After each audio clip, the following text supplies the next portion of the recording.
அருள்மிகு திரிபுர சுந்தரி உடனாய மருந்தீஸ்வர பெருமானுடைய திருவுருளை முன்னிட்டு கொண்டு தேவாசிரிய மண்டபத்தில் வீட்டிருக்கின்ற அடியார் பெருமக்களாகிய உங்கள் அனைவர் திருவடிகளையும் வணங்கிக் கொண்டு இன்றைய நாள் சிந்தனையை தொடங்குகின்றேன். தொடர்ந்து ஞான வேள்வி நிகழ்ந்து வருகின்ற தேவாசிரிய மண்டபத்தில் வள்ளல் பெருமானுடைய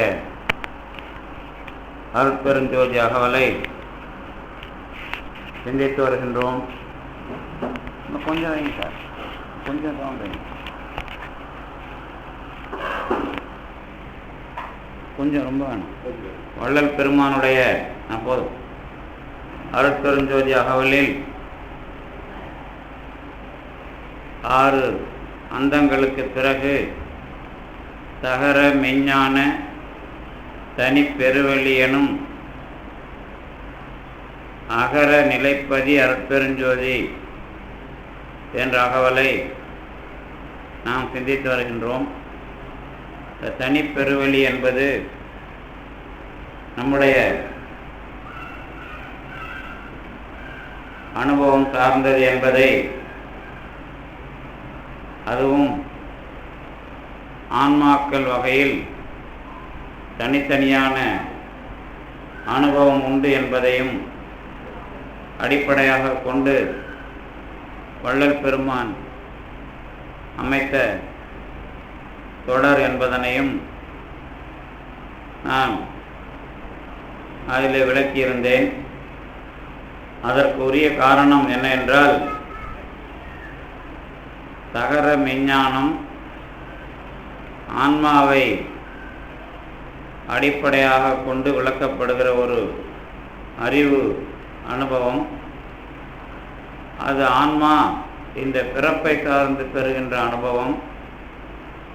அதே சமயத்தில் அது ஒரு ஆன்மாவினுடைய தனித்தன்மை அல்லது ஒரு தனி ஆன்மாவுக்குமான விஷயம். அதே நேரத்தில் அது தலைமை உடையது என்ற வகையில் அகர நிலைப்பதி என்பதை அமைத்தார்.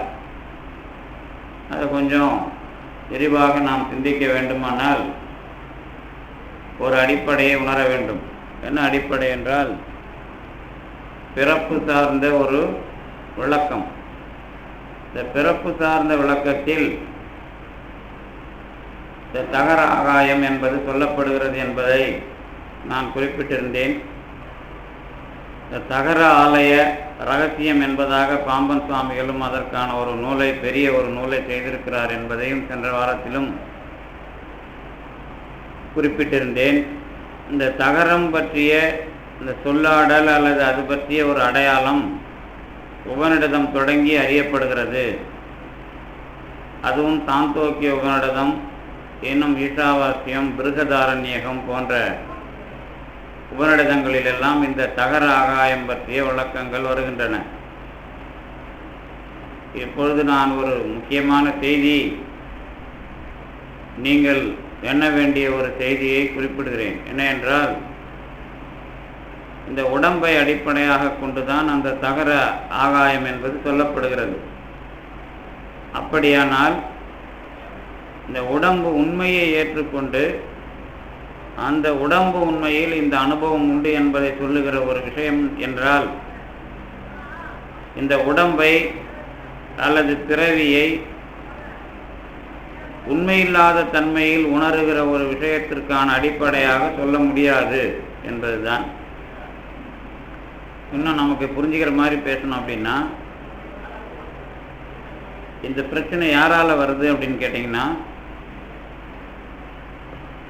கேவலாத்வைதம் என்ற தத்துவத்தை பேசின சங்கராச்சாரியாரால் வருது. ஏன் வருது? ஏதாவது எப்படி தத்துவம் பேசினாலும் பிரச்சனை சங்கராச்சாரியாருடைய வேதாந்தத்தை புரிந்து கொள்வதில் தான் உங்களுடைய தெளிவு இருக்கிறது. அதில் இருக்கிற விஷயம் என்ன என்றால், ஒரு குறிப்புக்காக அதை நான் சொல்லியிருப்பேன், ஞாபகத்திற்காக. என்ன அப்படின்னா, கடவுள் என்ற ஒன்றை அனுபவபூர்வமாக முடிவு செய்வதற்கான ஆராய்ச்சியில் நீங்கள் இந்த நிலையில் இருக்கிற வரை கடவுளை பற்றி சொல்ல முடியாது. நீங்களே கடவுளாக மாறிவிட்ட பிறகு வேறு ஒன்றும் கிடையாது. அகம் பிரம்மாஸ்மி என்று சொல்வதில் நான் தானே கடவுள் என்பதாக நான் மாறிவிட்ட பிறகு என்னை தவிர வேறு பொருள் கிடையாது. அதனால் சுட்டி சொல்லுவதற்கு இதுன்னு சொல்கிறதுக்கு வேறு ஒன்றும் கிடையாது. அப்படி இல்லாமல் இதுதான் கடவுள் நீங்கள் சொன்னாலும் அது கடவுள் கிடையாது. இது ரெண்டுமே சங்கரருடைய வேதாந்தத்தில் இருக்கிற மிக முக்கியமான விஷயங்கள். இது அனுபவத்தை பற்றி சொல்லும்போது, இதுவே கடவுள் என்பவரை பற்றி சுருதி அல்லது நூல்கள் அல்லது உபநிடதங்கள் மூலமாக சொல்ல வரும்போது எப்படி சொல்லுவாங்க அப்படின்னா, பிரம்மம் என்கிற ஒரு கடவுள் அல்லது பிரம்மம் ஆகிய கடவுள், அது ஒன்று தான் உண்மை பொருள். அது தன்னிலிருந்தே ஒரு மாயையின் மூலமாக தன்னை கட்டுக்குள் கொண்டு வந்து ஈஸ்வரன் என்பதாக ஒரு நிலைக்கு கீழே இறங்குது. அது இன்னும் வித்தை அவித்யை அப்படிங்கிற ஒன்றின் மூலமாக இன்னும் கட்டுப்பட்டு ஜீவன்களாக மாறுகிறது. இப்போ மேலே இருக்கிற ஒரே கடவுள் தான் கொஞ்சம் கட்டுப்பட்டு ஈஸ்வரன் என்பதாக கீழே இறங்குறார்.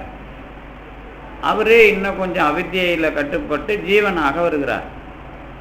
இந்த ஜீவன் தன்னுடைய கட்டுக்களை எல்லாம் விலகி கடவுளாக மாறுற காலத்தில் வேற ஒன்றும் கிடையாது அவர் கையெல்லாம்.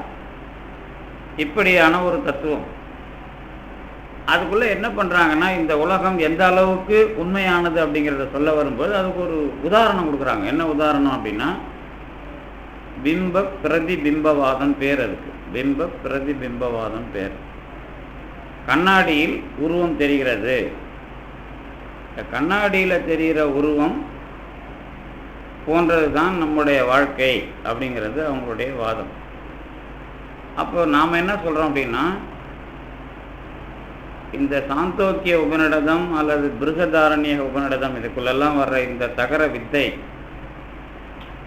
அதுக்குள்ளே என்ன முக்கியமானதுன்னா, இந்த பிறப்பில் என்னுடைய உடம்பிலே இருக்கிற ஒரு வெளி அல்லது ஆகாயம், அதுதான் எது? தகர ஆகாயம். அதுதான் கடவுள் வாழறதுனால அந்த இடத்துக்கு பிரம்மபுரம்னு பேர். அது தாமரை போன்ற வடிவத்தில் இருக்கிறதுனால கமல ஆலயம்னு பேர் அல்லது புண்டரீகபுரம்னு பேர். இதுதான் தகர ஆகாயத்தினுடைய அடையாளங்கள். அப்போ என்னுடைய உடம்பிலே நான் வாழ்வதை உண்மை என்று சொல்லவில்லை என்று சொன்னால் இந்த அனுபவத்துக்கான விஷயத்தை நான் பேச தேவையில்லை. இவ்வளவு பெரிய அடையாளங்களை சுட்டி காட்டுவதனுடைய நோக்கம் என்ன அப்படின்னு கேட்டீங்கன்னா, இந்த உடம்பு வாழ்க்கையை நாம் உண்மை என்று எடுத்து அதுக்குள்ள ஒரு இடத்தை உண்மை என்று எடுத்து இங்கே இருந்து கடவுள் நம்மை கண்காணிக்கிறார் அப்படிங்கிற ஒரு விஷயத்துக்குள்ளே வரும்பொழுது தான் இந்த கண்காணிக்கிற விஷயமாக எனக்கு கடவுள் தொடர்ந்து கண்காணித்து என்னை என்ன செய்கிறது? இந்த பிறவி தலைக்குள் இருந்து விடுதலை செய்கிறது அப்படிங்கிறது தான் இதனுடைய நுட்பம். இந்த மாதிரி அதை விளக்குறோம் அப்படின்னா அதுக்கு என்ன வேணும்? ஒரே பொருள் விஷயம் இல்லை. நான் என்கிற ஒரு ஆன்மா கண்டிப்பாக இருக்கிறேன். என்னுடைய உடம்பு என்பது எனக்கு அனுபவத்திற்கு உண்மையானது. அது இல்லாமல் போகலாம், அது நான் மறைகிற காலத்தில் இல்லாமல் போகலாம். ஆனால் அது இல்லாத ஒன்று கிடையாது. அது எதிலிருந்து உருவாக்கப்பட்டதோ அதுக்கு போய் சேர்ந்துடும். இப்போ நாம் இருக்கிற ஒரு பொருள் இல்லாமல் போகுது அப்படின்னா என்ன? சுத்தமாக அது மாயையாக காணாமல் போகுது அப்படிங்கிறது இல்லை. மாயைன்னா கண்ணாடியில் தெரிகிற உருவம் மாதிரி காணாமல் போகிறதில்ல. மரம் அழிக்கப்பட்டால் அது பூமியில் மக்கி போகும், நெருப்பில் எரியும், அல்லது அந்த பூதங்களில் அது கலந்துடும். அப்போ தன்னுடைய நிலையிலிருந்து இன்னொரு பொருளாக அது மாற்றம் அடைகிறது அப்படிங்கிறது தான் நாம் இல்லைங்கிறதுக்கு விளக்கமாக சொல்லணும். ஒரு பொருள் இருக்கிறது, அது இல்லாமல் போகிறது என்று சொன்னால் அதற்கான பொருள் என்ன? அது தன்னுடைய நிலையிலிருந்து இன்னொரு நிலையை அடைகிறது அல்லது தன்னுடைய மூலப்பொருளில் இணைகிறது அப்படின்னு அதுக்கு விளக்கம் சொல்லணும். இல்லாத பொருள் அப்படின்னு சொன்னால் சுத்தமாக இல்லாத ஒன்று அப்படி இல்லை அப்படின்னு நாம் சொன்னால் அதுக்கு பேர், அந்த கொள்கைக்கு பேர் தான் சைவ சித்தாந்தம். இல்லாத பொருள் அப்படின்னா இருக்கிற பொருள் அது அந்த நிலைமையில் இருந்து மாறுகிறது அப்படிங்கிறது தான் இல்லாத தன்மை. எதில்? சைவ சித்தாந்தத்தில். இன்னும் அதுக்குள்ள சில விஷயங்கள் வைப்பாங்க. அதில் ஒன்று, இருக்கிற பொருள்னு சொல்றீங்கல்ல, இருக்கிற பொருளும் எப்படி இருக்கும்? ஒரு முழுமை பொருள் கிடையாது, எல்லாமே பகுதி பகுதியா அல்லது பகுதிகளால் இணைக்கப்பட்ட ஒரு பொருள் தான். இந்த மாதிரி பொருள்களை பார்க்கிற அணுகுமுறையை, பொருள் இருக்கிறது என்று சொன்னால் அந்த பொருள் என்ன மாதிரியான சேர்க்கைகளை உடையது? பகுதிகளின் கூட்டங்களால் ஆனது அல்லது தொகுப்பினால் ஆனது. இப்போ ஒரு நாற்காலியை பார்க்குறோம், அதுக்கு கால், மேசை அல்லது பலகை இந்த மாதிரியான உறுப்புகளால் சேர்ந்தது. மனிதனுக்கு கை, கால் அந்த மாதிரியான உறுப்புகளால் சேர்ந்தவன். இந்த மாதிரி அதுக்கு நாம் என்ன பண்ணுறோம்? பொருள் அடையாளங்களை தொகுப்பாக பார்ப்பது என்பதாக சொல்லி, அப்போ ஒரு பொருள் உண்மைன்னு இல்லை, அது பொருள்களினுடைய பல்வேறு பொருள்களினுடைய கூற்றினால் இருக்கிற ஒன்று அப்படின்னு நம்ம அதை சொல்லணும். இதுதான் தத்துவ அணுகுமுறையில் அல்லது மெய்ப்பொருளியல் அணுகுமுறையில் அல்லது பிலாசபி அப்படிங்கிற விஷயமா பேசுகிற விஷயம். அவங்க எப்படி சொல்கிறாங்க அப்படின்னு கேட்டிங்கன்னா, நீங்கள் பார்க்கறதுங்கிறதே இருக்கிறது மாதிரி தெரிகிற ஒன்று, நீங்கள் உண்மையான விஷயத்தை பார்த்துட்டிங்கன்னா அது இருக்கிற மாதிரி ஒன்றா தெரியாது அப்படிங்கிறது தான் சங்கரருடைய மிகப்பெரிய சாதனை. அதனால் இப்போ நம்ம இந்த விவாதம் இருக்குல்ல, இதில் என்ன சொல்கிறது, இதில் புலகாங்கிதம் அடைகிற விஷயமா நிறைய இருக்கும்.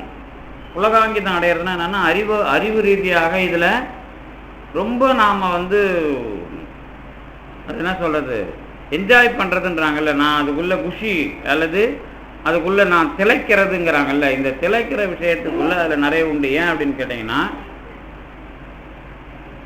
நான் என்னுடைய விஷயங்களிலிருந்து விலகுவதற்கு அது உதவியாக இருக்கும். இதிலிருந்து இப்போ தத்துவத்தையே நீங்கள் வெறும் சங்கரர் பேசுகிறது, ராமானுஜர் பேசுகிறது, மெய்கண்டார் பேசுறதுன்னு பேசுனீங்க அப்படின்னா அதுக்குள்ளே உங்களுக்கு என்ன இருக்கும்? கேட்குறதுக்கு இனிமையாக இருக்கும், கேட்குறது அறிவார்ந்த விஷயமா இருக்கும். அதில் நீங்கள் எத்தனை நாள் வேணாலும் பேசிகிட்டு இருந்தால் கேட்டுக்கிட்டே இருக்கலான்னு தான் தோணும். நல்ல ஆரோக்கியமாக இருந்தீங்கன்னா இன்னும் கூட கொஞ்சம் பாதாம் பருப்பு, முந்திரி பருப்பு, பால்லாம் வச்சு சாப்பிட்டுட்டு இன்னும் நீங்கள் நல்லா பேசிகிட்டு இருக்கலாம். அதை பற்றி ஒன்றும் அதில் பிரச்சனை இல்லை. ஆனால் வாழ்க்கையில் பிரச்சனை இருக்கிறவங்க ஒருத்தன் கேட்டாங்கன்னா அதுதான் புத்தர் வந்ததுக்கெல்லாம் காரணம். வாழ்க்கையில் பிரச்சனை எனக்கு இருக்குதுப்பா, நீங்கள் என்னமோ பேசிக்கிட்டு இருக்கீங்களா, அதுக்கு எனக்கு என்ன சம்பந்தம் அப்படின்னு கேட்கும்போது தான் அதில் ஓஹோ, மனிதனுடைய வாழ்க்கையில் நான் பேசுகிற விஷயத்துக்குள்ளே எனக்கு மனித வாழ்க்கையோடு கூடிய உதாரணம் தேவை. அதுதான் அதுக்குள்ளே இருக்கிற முக்கியமான அம்சம். என்ன விஷயம்? என்னுடைய வாழ்க்கையை நான் முன்னெடுத்து கொள்ளுவதில் அல்லது கடவுளை அனுபவிப்பதில் அல்லது என்னுடைய வாழ்க்கையை நான் பெரிய வாழ்க்கை அல்லது என்னது பெருமைக்குரிய வகையிலோ அல்லது மகான் தன்மையிலோ நான் நினைக்கிறேன் அப்படின்னா அதுக்கான மேற்கோள் அல்லது விவாதம் எனக்கு அந்நியமான விஷயமா இருக்கக்கூடாது. என்னுடைய வாழ்க்கையோடு கூடிய உதாரணங்களோடு அது வரணும். அப்போ நான் முதல்ல என் வாழ்க்கையை உண்மைன்னு நான் நம்பணும். இதுதான் முதல் விஷயம். என் வாழ்க்கை எனக்கானதுன்ற விஷயம் ஏற்றுக்கிறது தானே உண்மையானது. என் வாழ்க்கை போலியாதுன்னு சொன்னால் நீங்கள் எப்படி அது உங்களுக்கு நல்லா இருக்கும், ஏன்னா ஊரை ஏமாத்துறதுக்கு அது வசதியாக இருக்கும். என் வாழ்க்கைக்கு நானாக செய்கிறேன், கடவுள் செய்கிறாரு அல்லது நானாக செய்கிறேன் என் விதின்ட்டு போயிட்டு இருந்தீங்கன்னா விதி யார்கிட்ட இருந்து வருது? அப்புறம் கடவுள் தனியாக உனக்கு கையை காட்டி கொடுக்கலப்பா, நீ செஞ்ச புண்ணிய பாவம் தான் அது அப்படின்னு அதுக்கு உண்மைன்னு சொல்கிறப்ப அதுக்கு ஒரு விளக்கம் கொடுக்குறோமா இல்லையா?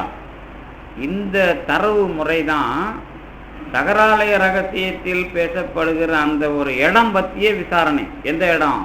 கடவுள் வாழுகிற இடம் பற்றிய விசாரணை. அந்த இடம் என்னுடைய உடம்பு உண்மை என்று சொல்லப்பட்டால தானே உண்மைக்குரிய விஷயமா இருக்கும். அப்போ நான் அதுக்குள்ளே எப்படி அதை கதையாவோ அல்லது உண்மை இல்லாத விஷயத்துக்கான உதாரணமாகவோ அதை தர முடியும் அப்படின்னு கேட்டால் அது முரண்படுது. அப்போ தான் நாம் இதுக்குள்ளே என்ன பண்ணுறோம்? என்னுடைய வாழ்க்கையில் என்னுடைய உடம்பு உண்மை என்று நான் சொன்னால்தான் கடவுள் வாழுகிற இடத்துக்கு உரிய அந்த தகர போன்ற வடிவமாக இருக்கிற வெளி அல்லது புகை உண்மை. அதனால தான் முருகனுக்கு குகேசன் ஏன் பேர் வந்தது அப்படின்னு கேட்டிங்கன்னா, அவர் கடவுள் அப்படிங்கிற ஒரு ஆளை ஆன்மாக்கள் அல்லது உயிர்கள் வாழுகிற உடம்பின் இடமாக சொல்லும் பொழுது அவருக்கு குகையில் இருக்கிற ஈசன் குகேசன். குகைங்கிறது இது எதுன்னு கேட்டிங்கன்னா தகர ஆலயம் தான் குகை. இது நானும் மட்டும் எழுதல, பாம்பன் சுவாமிகளும் தெளிவாக இருக்கிறார். குகேசன் நடம் இடுமால் அப்படின்லாம் எழுதுவார். தகராலய ரகசியத்தில் அவர் நீங்கள் பார்க்குற நடராஜரே முருகன் தான் ரொம்ப தெளிவாலாம் எழுதியிருப்பார். இப்போ நம்ம போய் சிதம்பரத்தில் நடராஜரை பார்க்குறோம்ல, இன்னும் நடராஜர்னு உங்களுக்கு யார் சொன்னது? நான் முருகன் சொல்கிறேன். நடராஜரை பற்றி உங்களுக்கு இன்னும் முன்ன பண்ண உங்கள் மாமா மச்சான் மாதிரி சொல்லிட்டு இருக்கிறீங்க. நடராஜர் தான்ப்பா முருகர், நீ பாரு அவர் தான் முருகர்னா என்ன பண்ண முடியும் உங்களால்? அதே தான் அது நிலவரம். நடராஜர்னா உங்களுக்கு என்ன பக்கத்து வீட்டுக்காரா, இல்லை அவர் மூஞ்சி உங்களுக்கு தெரியுமா, அவர் உங்க கூட வாழ்ந்தாரா? இல்லை, அவர் தான் முருகர்னா அவர் முருகர் மட்டுமா உங்களுக்கு தெரிய போகுது? ரெண்டும் இல்லை. அவர் தான் முருகர்னாலும் சரி நடராஜர்னாலும் சரி, சிதம்பரம் என்கிற தலத்தை அடிப்படையாக கொண்டு நாம் அனுபவிக்கிற அடையாளம் முருகனில் வருகிறது அப்படின்னு சொன்னவர் பாம்பன் சுவாமிகள். இது இன்னைக்கு நமக்கு டிவிக்காரங்க வராதனால நேராக நம்ம சப்ஜெக்ட்டுக்கு போகணும்னு அவசியம் இல்லை. நமக்கு இருக்கிற பிரச்சனையை தீர்த்துக்கலாம், அந்த மாதிரி நாட்களில் தான் தீர்த்துக்க முடியும். அப்போ அதில் தான் இது என்னது, இந்த தகர மெஞ்ஞானங்கிறது ஒரு பெரிய சிக்கலான விஷயமாக ஆக்கப்பட்டு விட்டது. அதை பற்றி பாம்பன் சுவாமிகள் விரிவாக அதை நான் இறங்குறேன்னு ஆனால் வள்ளலார் அதுக்குள்ளே ரொம்ப இறங்கலை. ஏன் இறங்கலை அப்படின்னு கேட்டிங்கன்னா, இங்கே நிறைய பேருக்கு சில தோஷம் இருக்கும். தோஷம்னா என்ன அப்படின்னு கேட்டிங்கன்னா, இந்த பெரியாரிஸ்ட்டு கம்யூனிஸ்ட்லாம் அப்படி பேசும்போது பேசுவாங்க. என்ன அப்படின்னு கேட்டிங்கனாக்கா, இந்த கடவுள் இல்லைம்பாங்க, எல்லாம் கரெக்டும்பாங்க. அப்புறம் வள்ளலாரை மட்டும் சில பேர் ஏற்றுக்குவாங்க. கடவுள் இல்லைம்பாங்க, அதும்பாங்க, ஆனால் தமிழ் வேணும்பாங்க. ஏன் அவனுக்கு தமிழ் வேணும், ஏன் அவனுக்கு வள்ளலார் வேணும்னா, அவனுக்கு தனியாக ஏதோ ஒரு ரூட்டு போட்டு கொடுத்துருப்பாரு, அந்த ரூட்டில் அவங்க கேட்பாங்க அவரை. மற்ற ரூட்டில் அவருக்கு சம்மந்தம் இல்லையா, வள்ளலாருக்கு சம்மந்தம் இல்லையான்னு கேட்டால் புரியாது இல்லை. அந்த மாதிரி சில கோளாறுகள் எல்லா சப்ஜெக்டுக்குள்ளேயும் பாடங்களுக்குள்ளேயும் உண்டு. இதில் என்ன அப்படின்னு கேட்டிங்கன்னா, இந்த மாதிரி தகர விஷயத்தை வேதத்தில் சொல்லியிருக்குது, நான் அதை தான் சிதம்பர ரகசியத்துக்குள்ளே சொல்கிறேன்னு அவர் சொல்லிட்டாருன்னா, இவங்க என்ன பண்ணுவாங்க, மறுபடியும் எதெல்லாம் இவங்களுக்கு ஞாபகம் வரவானான்னு நினைச்சனோ மறுபடியும் அந்த ஞாபகத்தில் போயிட்டானேன்னு வருத்தம் வந்துடும். அதனால தான் எழுதும்போது படிக்கும்போதெல்லாம் நமக்கு தெரியாது, சில வார்த்தைகளை நாம் நீக்கிறதுக்கெல்லாம் சில பக்கமாக எழுதிட்டு கீசி போட்டுருவோம். ஏன் அப்படின்னு கேட்டிங்கன்னா, அதில் சில தோஷம் வந்துடும். என்ன தோஷம் அப்படின்னா, படிக்கிறவனுக்கு மறுபடியும் அதை ஞாபகப்படுத்துறது. இந்த மாதிரி பாரதியார் ஒரு சில இடத்துல என்ன பண்ணுறாருன்னா, பாரதியார் நிறைய பாட்டெலாம் எழுதியிருக்கிறார். உங்களுக்கு தெரியும், சின்ன வயசில் அவர் 11 வயசுலேருந்தே பாட்டு எழுதினார். இன்னும் 9 வயசில் எழுத தொடங்கியிருக்கார். 11 வயசில் நல்ல பாட்டெலாம் எழுதியிருக்கார். நல்ல பாட்டுனா பெரிய பெரிய வாத்தியாரங்க எழுதுகிற மாதிரியான பாட்டெலாம் 11 வயசில் ஸ்டேஜியோடு கிடைக்குது. அவர் காசிக்கு போயிட்டு சென்னைக்கு அப்புறம் எட்டயபுரம் போய் தங்கியிருக்கிறார். அவங்க அத்தை கொண்டாந்து விட்டுறாங்க. அத்தை கொண்டாந்து விடல, கூட்டிகிட்டு போகும்போது தான் கூட்டிகிட்டு போனாங்க. வரும்போது அவரே வந்துடுறார். அதுக்கு காரணம் என்னன்னா, இங்கே இருக்கிற முஸ்லீம் பசங்க கூட கட்டிட போகிறான் அப்படின்னு ஒரு சிக்கல் வருது. அவர் அங்கே இருக்கிற இஸ்லாமியர்களோடு நிறைய பழகிறார். அதனால தான் லுங்கி கட்டுறது அப்படிலாம் வருது. அவர் உடனே பாரதியார் காசியில் மீசெல்லாம் 11 வயசு பையனுக்கு மீசையாவது இதுவாகுது, மீசெல்லாம் 11 வயசு பையனுக்கு முளைக்காது. அவர் அந்த மாதிரி எழுதுகிறாங்க இவங்க. அது என்ன விஷயம்னா, காசியில் போய் இந்திய சுதந்திர போராட்டத்தினுடைய விஷயங்கள்லாம் அங்கே கிளம்புது. வட இந்தியாவில் தான் முதல்ல பெரிய அளவில் கிளம்புது. அதுக்குள்ளே அவர் என்ன பண்ணுறாரு, தலைவர்களோட சேர்ந்து கற்றுக்கிறாரு. அப்புறம் முஸ்லீம்களோட பழகிறாரு. அதுக்கப்புறம் இங்கே அந்த சிக்கலில் இங்கே வரார். வந்தவர் எட்டயபுரத்தில் போய் தங்கும்போது எட்டயபுரம் ஜமீன் என்ன பண்ணுதுன்னா, பழைய மாதிரியே அவரை ஜமீனுக்குள்ளே வச்சுக்குது. எப்படின்னா என்ன, இந்த ஜமீனில் என்ன பாட்டு பாடுவாங்க உங்களுக்கு தெரியும், நீ தான் இந்திரன் சந்திரன், நீ தான் பெரிய ஆள் அப்படின்லாம் பாட்டு பாடுவாங்க இல்லை, பெண்கள் விஷயமா.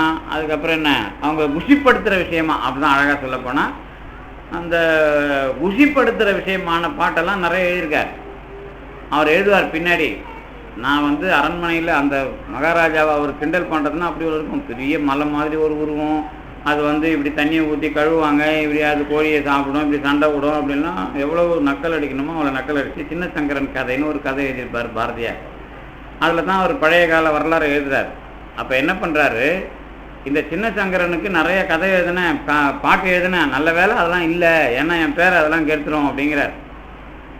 இது எதுக்கு நான் இந்த விஷயத்த சொன்னேன் அப்படின்னா, நாம் செய்கிற பல விஷயங்கள் நாம் வளர்க்குற விஷயங்கள்லாம் இருக்குல்ல, இந்த வளர்கிற காலத்தில் திரும்பி பார்க்கும்போது நாமளாக இப்படி இருந்தோம் அப்படிங்கிற மாதிரி சில விஷயங்கள் வரும்.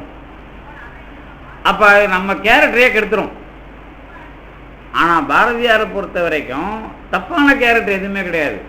ஒரே ஒரு விஷயத்தை தவிர, காசிக்கு போயிட்டு அந்த எட்டயபுரம் மன்னர் இவங்க ஜோலியில் அவர் கொஞ்சம் கஞ்சா சாப்பிடுவார். அதை தவிர சண்முகம் கொஞ்சம் எளிமையாக கொஞ்சம் கொஞ்சம் சாப்பிடுவாருன்னு கேட்காதீங்க. அவர் வாவு சிதம்பரம் பிள்ளை ரொம்ப அழகாலாம் எழுதியிருக்கார். மாமான்வார் வாவு சிதம்பரம் பிள்ளை பாரதியாரை.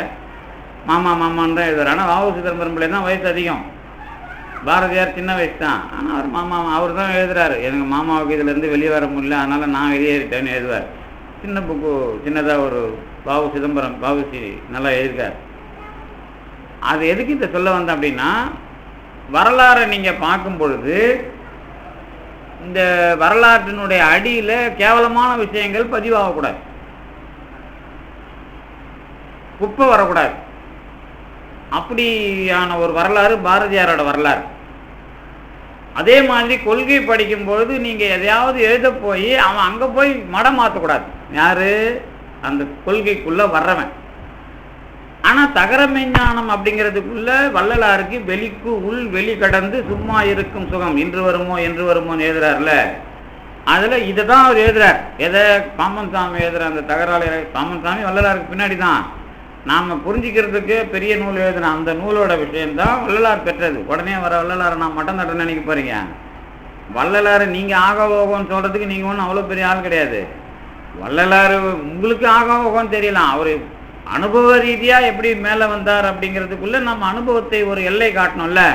அதுக்குள்ளே நான் திருஞான சம்பந்தர்லாம் மட்டம், வள்ளலார் தான் பெரியவருங்கிற மாதிரியான நானும் அது மாதிரியான விஷயம்லாம் சொல்ல முடியாதுல்ல. அனுபவ ரீதியாக ஒரே கடவுள் தான். அந்த அனுபவத்தில் பெரிய அருளாளராக வந்தவர்களுடைய அனுபவ எல்லையை பற்றி நான் தெளிவாக சொல்லணும். அப்படி இல்லைன்னாக்கா நான் வேற்றுமைப்படுத்துறதன் மூலமாக கடைசியில் நாளைக்கு கடவுள் இல்லைன்னு ஆகிடும். ஏன்னா அவர் ஒன்று அனுபவிச்சார், இவர் ஒன்று அனுபவிச்சாருன்னா இவங்கெல்லாம் கடவுளை பற்றி பொய்யா சொல்கிறானுங்க அப்படின்ட்டு ஈஸியாக சொல்லிட்டு போயிடுவான் எல்லாரும். அந்த வேலைக்கு நான் இடம் கொடுக்க மாட்டேன். அதனால் காரைக்கால் அம்மையார், திருமூலர், திருஞான சம்பந்தர் மரபு தொடங்கி பாம்பனார் வள்ளலார் வரைக்குமான மரபுக்குள்ளே அனுபவ எல்லை ஒன்று தான். அதில் நீங்கள் கொட்டை போடுறதுக்கு அல்லது பிளாட்டு போடுறதுக்குலாம் ஒன்றும் கிடையாது. அதுக்குள்ளே இருக்கிற ஒரே விஷயம் என்ன அப்படின்னு கேட்டிங்கன்னா, வள்ளல் பெருமான் சொன்ன அந்த தகர மெஞ்ஞானம் தான் அவர் கரு இருந்த காலத்தில் அவருக்கு சொல்லப்பட்டது. கரு இருந்த காலத்திலே உபதேசமாக சொல்லப்பட்டது. அதுக்கப்புறம் வள்ளல் பெருமான் சிதம்பரம் தரிசனம் பார்க்குறார். அப்போ 3 மாத குழந்தையா இருக்கும்போது அவருக்கு காட்டப்பட்டதும் அந்த அனுபவம் தான்.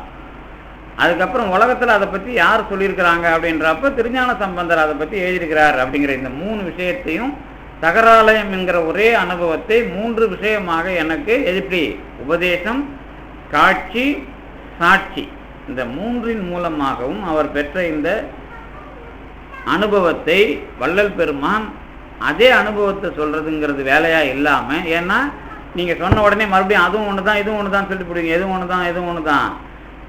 வேதத்தில் அது சொல்லப்பட்டிருக்கிறது. ஆனால் அதை அனுபவிக்கிற முறையோ அனுபவிக்கிற அனுபவத்துக்கான சாட்சிகளோ கிடையாது. அதுக்காக அதை எல்லாரும் தூக்கிக்கல. வேதத்தில் எந்த பகுதியெல்லாம் இன்றைக்கும் மற்றவர்களுக்கு வியாபாரத்துக்கு உதவியாக இருக்கிறதோ அந்த பகுதிகளெல்லாம் முன்னெடுக்கப்படுகின்றனவே ஒழிய, வள்ளல் பெருமான் சொன்ன விஷயத்தை ஏன் வேதத்துக்குள்ளே இருக்குதுன்றதுக்காக நீங்கள் ஏன் அதை சொல்லலை அப்படின்னு கேட்டால் பதில் இல்லைல்ல. அதனால தான் அப்போ இவர் சொல்லும்போது மறுபடியும் உங்களுக்கு எந்த வாசனை வரக்கூடாது. அதுவும் ஒன்று தான், சர்த்தான் புஷ்பம் ஒன்று தான், பூவும் ஒன்று தான், புய்ப்பம் ஒன்று தான் சொல்லிட்டு இருக்க முடியாது. நம்ம அந்த வரலாற்றுக்குள்ள நாம் தெளிவாக பாதையை காட்டுகிறோம் அப்படிங்கிறது தான் வள்ளல் பெருமானுடைய மிகப்பெரிய வேலை. அதில் தான் இந்த தகர மெஞ்ஞானம் அப்படிங்கிறத சிதம்பரத்தை பார்க்கும்பொழுது அது ஒரு வரலாறாக இந்த உலகத்தில் சொல்லப்பட்டிருக்கிறது. அதில் சீர்காழியில் பிரம்மபுரம்னு திருஞான சம்பந்தர் பேசினாலும் அந்த பிரம்மபுரம் அனுபவம் எது அப்படின்னு கேட்டிங்கன்னா சிதம்பர அனுபவம் தான். சீர்காழிக்கு 12 பேர். 12 பேரில் பிரம்மபுரம், காழி, கழுமலம், சண்பை, என்னென்ன, அதாவது கழுமலம், இந்த மாதிரியான ஒரு 12 பெயர்களை சீர்காழிக்கு பேராக சொல்லுவாங்க. அதுக்கு என்ன காரணம் சொல்லுவாங்க அப்படின்னா, 12 முறை கடல் வந்து இந்த நாட்டை மூழ்கி அடிக்க செய்தது. அப்போ இறைவனும் இறைவியும் ஓம் என்ற பிரணவத்தின் மேலே வந்தாங்க. அப்போ நின்ன இடம் சீர்காழி. 12 முறை அந்த மாதிரி நின்றுருக்கிறாங்க அப்படிங்கிறது ஒரு செய்தி. இது உண்மையாக பொய்யான்னு என்ன கேட்கக்கூடாது. கடல் அப்பப்போ இங்கே வந்து என்ன பண்ணியிருக்குது, மூழ்கி இருக்குது, அதில் ஒன்றும் சந்தேகம் இல்லை.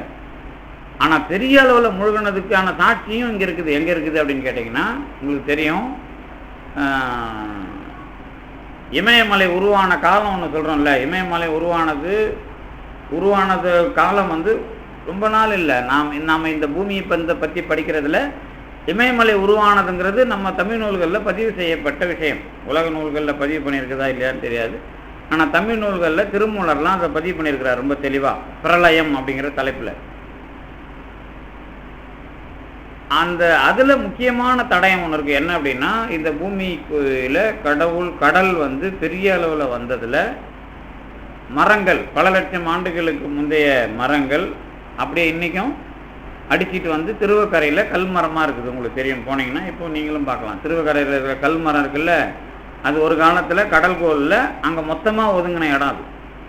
அது எந்த ஊர் மரம் தெரியாது, எந்த நாட்டு மரம் தெரியாது. ஆனால் அங்கே கல்லாக மட்டும் நீங்கள் பார்க்கலாம். இன்றைக்கும் பாண்டிச்சேரிக்கு போகிற வழியில், மயிலத்துலேருந்து பாண்டிச்சேரிக்கு போகிற வழியில் திருவக்கரையில் இருக்குது.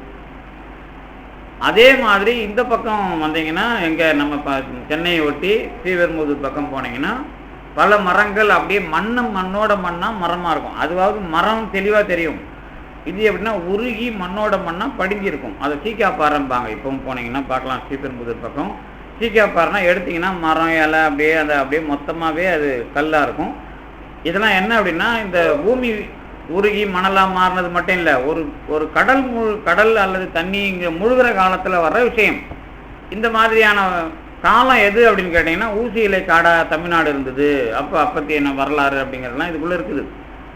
இந்த மாதிரியான வரலாறுக்குள்ள இந்த 12 தடை அப்படிங்கிறது ஒரு உண்மை. எது? சீர்காழி. இன்னொரு உண்மை என்ன அப்படின்னா, 12 அங்கலம் வந்து 8 அங்கலம் கூட்டல் 4 அங்கலம் இந்த பிராணன், அதுக்குள்ளே தான் உங்களுடைய உடம்புக்குள்ளே இருக்கிற, நீங்கள் பிராணனை அதிகமாக வெளியே விடாமல் செலவு செய்யாமல், அதாவது உள்ளே 8 அங்கலம் காற்று போகும், உள்ளே இருக்கிற பிராணன் 4 அங்கத்தை வெளியே தூக்கிட்டு வரும்.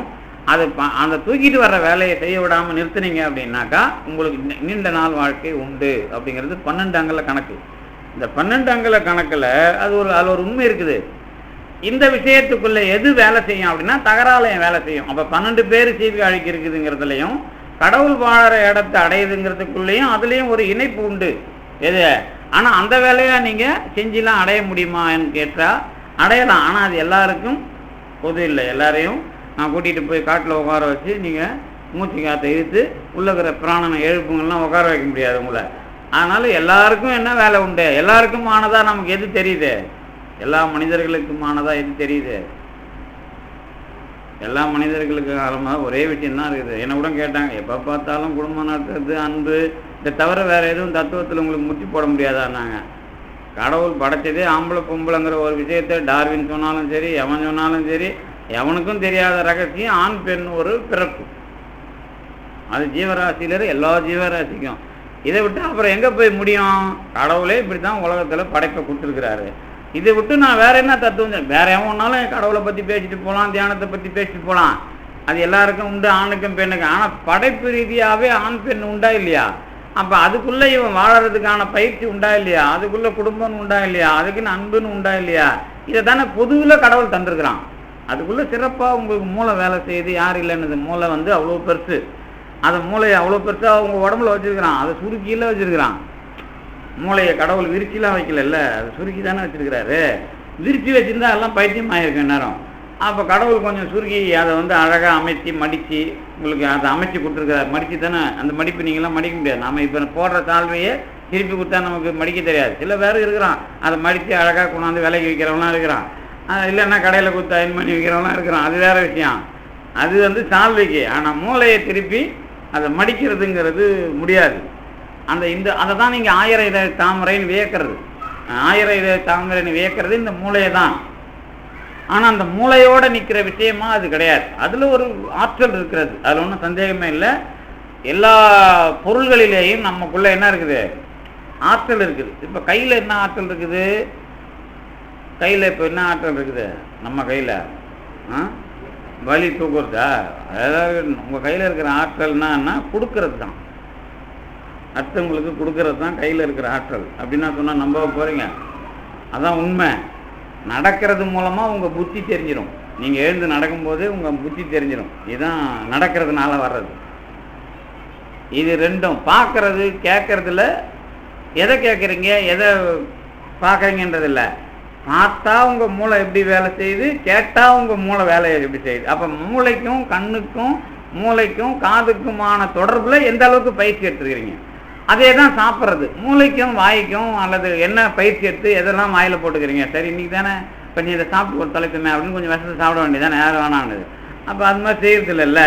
அப்போ இந்த பயிற்சியில் நான் ஏதோ ஒரு எல்லையை வச்சுருக்கிறேன்ல, அந்த மாதிரி நடக்கிறதுலையும் கால் கையில் கடைசி விஷயம் காலும் கையும். நீங்கள் கண்ணால் காதால் வாயால் பண்ணுறதுலாம் எளிமையான விஷயந்தான். இந்த கண்ணால் பண்ணுறது நாக்கால் பண்ணுறது இருக்குதுல்ல, சுவை நாக்கு, கண் வந்து பார்க்கறது, காது வந்து கேட்கறது, மூக்கு வந்து முகர்றது, உடம்பு தொடறது. இந்த 5 இந்த 5ல் அனுபவிக்கிற என்னுடைய வாழ்க்கை முறை, நான் நடந்து கொள்ளுகிற முறையை எப்படி வெளிப்படுத்துகிறேன்? நான் கேட்கறது, பார்க்கறது, சாப்பிட்றது, தொட்டுக்கிறது, இதன் மூலமாக நான் எதை வெளிப்படுத்தணும்னு கேட்டிங்கன்னா, முதல்ல நம்ம எதை வெளிப்படுத்துகிறோம்? இப்போ 5 போதும், இது நம்ம கேட்டது தான். எப்போ நிறைய கேட்டிருக்கிறேன், நிறைய சொல்லியிருக்கிறேன். நான் பார்க்கறது, நான் கேட்கறது, நான் சுவைக்கிறது, அப்புறம் என்ன, நான் தொட்டுக்கிறது, அப்புறம் என்ன, நான் முகர்றது, முகர்தல், பார்த்தல், சுவைத்தல், கேட்டல், தொடுதல். இந்த 5 தான் அறிவு. சரி, இதில் என்ன விளங்குது உங்களுக்கு? இதில் என்ன விளங்குது? பார்க்கறதுன்னா என்ன? நீ எதை ஒன்றாலும் பாரு, வேணான்னுல்ல, ஆனால் பார்க்கக்கூடாத பார்த்தது சூடு ஏறாத அப்படின்னு தான் சொல்லுவோம். கடைசியாக அதானே சொல்லுவோம். சரி, எதை ஒன்றாலும் கேட்கறதுனால சூடு ஏறாத, எதை ஒன்றாலும் சாப்பிட்டு உடம்பு சூடு ஏற்றிக்காத, அவ்வளோதான் சொல்லுவோம். இல்லை குளிர்ச்சி ஆக்கிக்காத. அப்புறம் என்ன, எல்லாமே இதில் தான். வெந்தொழில்னு பேர். இந்த உடம்பை வச்சுக்கிட்டு நாம் பண்ணுறதுக்கு வெந்து போகிற தொழில். இது மூலமாக தான் அறிவு. போகம் நுகர் வெந்தொழில்பார் யார்? உமாபதி. நீங்கள் இந்த வேலை செய்கிறது எல்லாமே சூடு ஏற்றணும், சூடாக வச்சுக்கணும். ஆனால் சூடு ரொம்ப ஏறக்கூடாது. சூடு இல்லாமல் தெரிக்காது சாப்பாடு. தெரியல, நீங்கள் குழந்தையிலேருந்தே உங்கள் பாட்டி காலத்துலேருந்தே ஒன்று கொடுத்து வளர்ந்தீங்கல்ல, அதெல்லாம் எதுக்கு? இந்தியில் அது அஜ்வாயின் சத்தும்பான். இந்த ஓம வாட்ரு, கிரேப் வாட்டரும்பீங்கள்ல, அது இந்த ஓம வாட்ரு தானே சூட்டு ஏற்றி கொஞ்சம் தெறிக்க வைக்கிறது. இந்த குழந்தைங்களுக்கு சீதளம் வந்துருதுன்னு தான் அது கொஞ்சம் வளர்ந்தால் சீதளம் ஆகிடும். இந்த குழந்தைங்களுக்கு செரிமானம் இல்லை, அஜீரணம்னா முதல்ல ஓமம் தண்ணி தானே கொடுக்குறோம். அந்த ஓமம் தண்ணி தானே அவன் கிரேப் வாட்டர்னு வேறு மாதிரி வைக்கிறான். அதில் கொஞ்சம் வேறு எல்லாம் கலந்து அது முதல்ல என்னன்னா உங்கள் உடம்புக்கு அளவான சூடை ஏற்றணும் அந்த குடலுக்கு. அப்போ தான் அது செரிக்கும். சாப்பாடே உங்களுக்கு சூடாக சாப்பிட்றதுனால இல்லை, உணவில் இருக்கிற அது வெப்பத் தொழில் நடந்தால் தான் அது வேலை செஞ்சு ஜீரணமாகும். அதே தான் உடம்புக்குள்ளே சூடு இல்லாமல் எதுவும் நடக்காது. ஆனால் அந்த சூடு அதிகமாகிட்டால் நோயாக மாறிடும். இங்கே வாதம் பித்தம் சிலத்துமன் டைப்பில் சொல்லலை. இதை ரொம்ப எளிமையாக இந்த சூடு ஏற்றுற வேலை தான். நாம் ஏற்றாமல் வாழ முடியாது, ஏற்றினாலும் வாழ முடியாது. இது நம்ம வாழ்க்கை. இதில் இந்த காதால் கேட்டு, கண்ணால் பார்த்து, வாயால் சாப்பிட்டு சூடு ஏற்றாத அளவுக்கு நீங்கள் வாழணும். இதானே உங்கள் அறிவு. சாப்பிட்றதுனால இது இனிப்பாக இருந்ததுன்னு சொல்கிறத நம்ம அறிவுன்னு பேசிகிட்டு இருக்கிறோம். அது செய்தி. நான் சாப்பிட்டது என்ன, இப்போ சுண்டலா பொங்கலா அல்வாவான்னு தெரியல, சரி கொடுத்தா இனிப்பாக இருக்குதா அப்படின்னு சொல்லணும்னு வச்சிங்களேன். என்ன இனிப்பா? சுண்டல் எப்படி இனிப்பாக இருக்கும்? சுண்டல் எப்படி இருக்கும்? அந்த விளையாட்டுக்கெலாம் நான் வரலைங்கிறீங்களா? சுண்டல் எப்படி சார் இருக்கான்? என்னது உப்பாக இருக்குமா? உப்பை கொட்டிட்டாரா அவரு? சரி பரவாயில்ல, அளவாக போட்டிருந்தா தெரியல. சுண்டலுக்குன்னு இருக்கிற சுவை தான் சார் இருக்கான். நீங்கள் வேற கிண்டல் பண்ணிட்டு இருக்கிறீங்க. இனிப்புன்னு சொல்ல வரல, காரம்னு சொல்ல முடியல. அப்போ சுண்டலுக்குன்னு ஒரு சுவை இருக்குல்ல. சுண்டலை ஒழுங்காக வச்சு ஒழுங்காக கொடுத்துருந்தாருன்னா ஒழுங்காக சுண்டலாம். கொஞ்சம் எனக்கு மாதிரி பல்லு இல்லாதவர்களாம் கொஞ்சம் வெந்திருந்தா நல்லா இருக்குன்னு சொல்லுவேன். இப்போ ஏங்க உங்களுக்கு பல்லு இருந்தால் நல்லா மென்று சாப்பிட வேண்டியதானே? ஏன்னா மழை ஜலம் சரியாக வராது, சிக்கல் ஆகிடும்ல. அப்போ சரிக்க அதெல்லாம் கேஸாக மாறும், இல்லை வந்து மலை சிக்கலாக மாறும். இப்போ இவர் கொடுக்கறதுனால நான் நோயாளி ஆகிட போகிறலாம் கிடையாது. அவ்வளோ ப்ராப்ளமும் அதுக்குள்ளே இருக்குது. எதுக்குள்ளே இருக்குது? சாப்பிட்றதுலேயே இருக்குது. இப்போ நான் சாப்பிட்றதுங்கிறதுல இது இனிப்பாக இருக்குதுன்னு சொன்னால் அதுக்கு பேர் செய்தி தான், அறிவு கிடையாது. ஆனால் நம்ம அதெல்லாம் அறிவுன்னு சொல்லிட்டு இருக்கிறோம். அறிவுனா என்னன்னா, நான் சாப்பிட்றது மூலமாக எனக்கு ஒழுங்காக மலஜலம் வந்து நான் ஒழுங்காக உடம்ப வச்சுருக்கணும். அப்போ இது என்ன வேலை? நான் சாப்பிட்றது, கேட்கறது, பார்க்கறது, இது மூணுலேயும் சூடு ஏறாமல் மலச்சிக்கல் வராமல் இருக்கணும், நீர் சூழுக்கு வராமல். இது நடந்துக்கிட்டு இருக்குது. ஆனால் இதுதான் முதல்ல, இந்த வேலையே இதுதான் முதல்ல நாம் கற்றுக்கிற அறிவே. அப்போ நான் எதை சாப்பிட்டா எனக்கு மலச்சிக்கல் வராது இருக்கும், எதை சாப்பிட்டா ஆயுள் நீடிக்கும், எது சாப்பிட்டா உடம்பை காப்பாற்றலாம், எது சாப்பிட்டா, இந்த விஷயம்தான் உங்களுக்கான முதல் அறிவே. இப்போ ஒரு 40-50 வயசான பிறகு என்ன வேலை நடக்குது? பெரும்பாலான 75% ஒரு நாளில் அந்த உடம்பை கழுவி மொழிவி அதை உட்கார வச்சு படுக்க வச்சு நிமிர வச்சு தனியாட்ட கொண்டாந்து நிறுத்துற வரைக்கும் படாத பாடுபட வேண்டியதாக இருக்குது.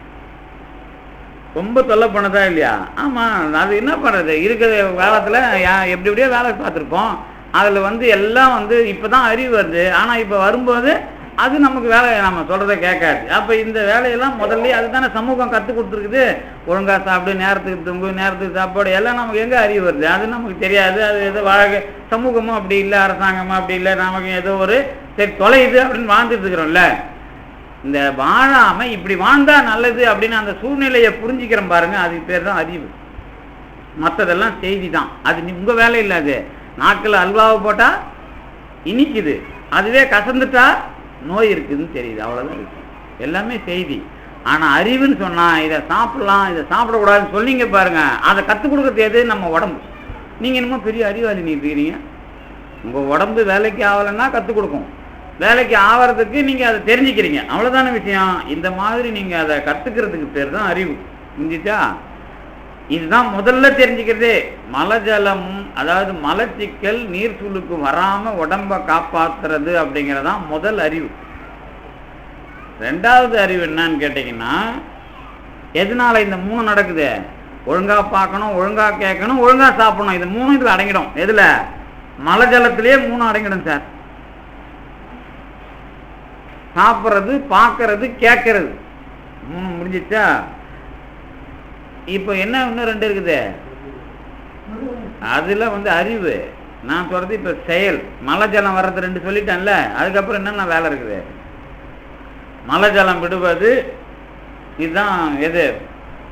வாயால் பேசுறது, காலால் நடக்கிறது, கையால் என்ன பண்ணுறது? அடிக்கிறதா? சரி, அடிச்சுக்கலாம். அப்புறம் வாக்கு, பாதம், பாணி, பாயிறு, உபத்தன், இந்த வடமொழியில் சொல்லுவாங்க 5 கருவிகளை. வாய், கால், கை, அப்புறம் என்னது? மலவாய், கருவாய். இந்த மலவாய் கருவாய் விஷயத்தில் தான் நான் இப்போ இவ்வளோ நேரம் சொன்னது. அப்புறம் வாய், கால், கை 3 இருக்குது. இந்த வாய், கால், கை இதெல்லாம் அறிவு கருவி கிடையாது, செயல் கருவின்னு பேர் கொடுப்போம். கர்மேந்திரியம் அல்லது கண்மேந்திரியம் வாங்க. இந்த வாய், கால், கை இதை எப்படி நாம் பயன்படுத்துறது?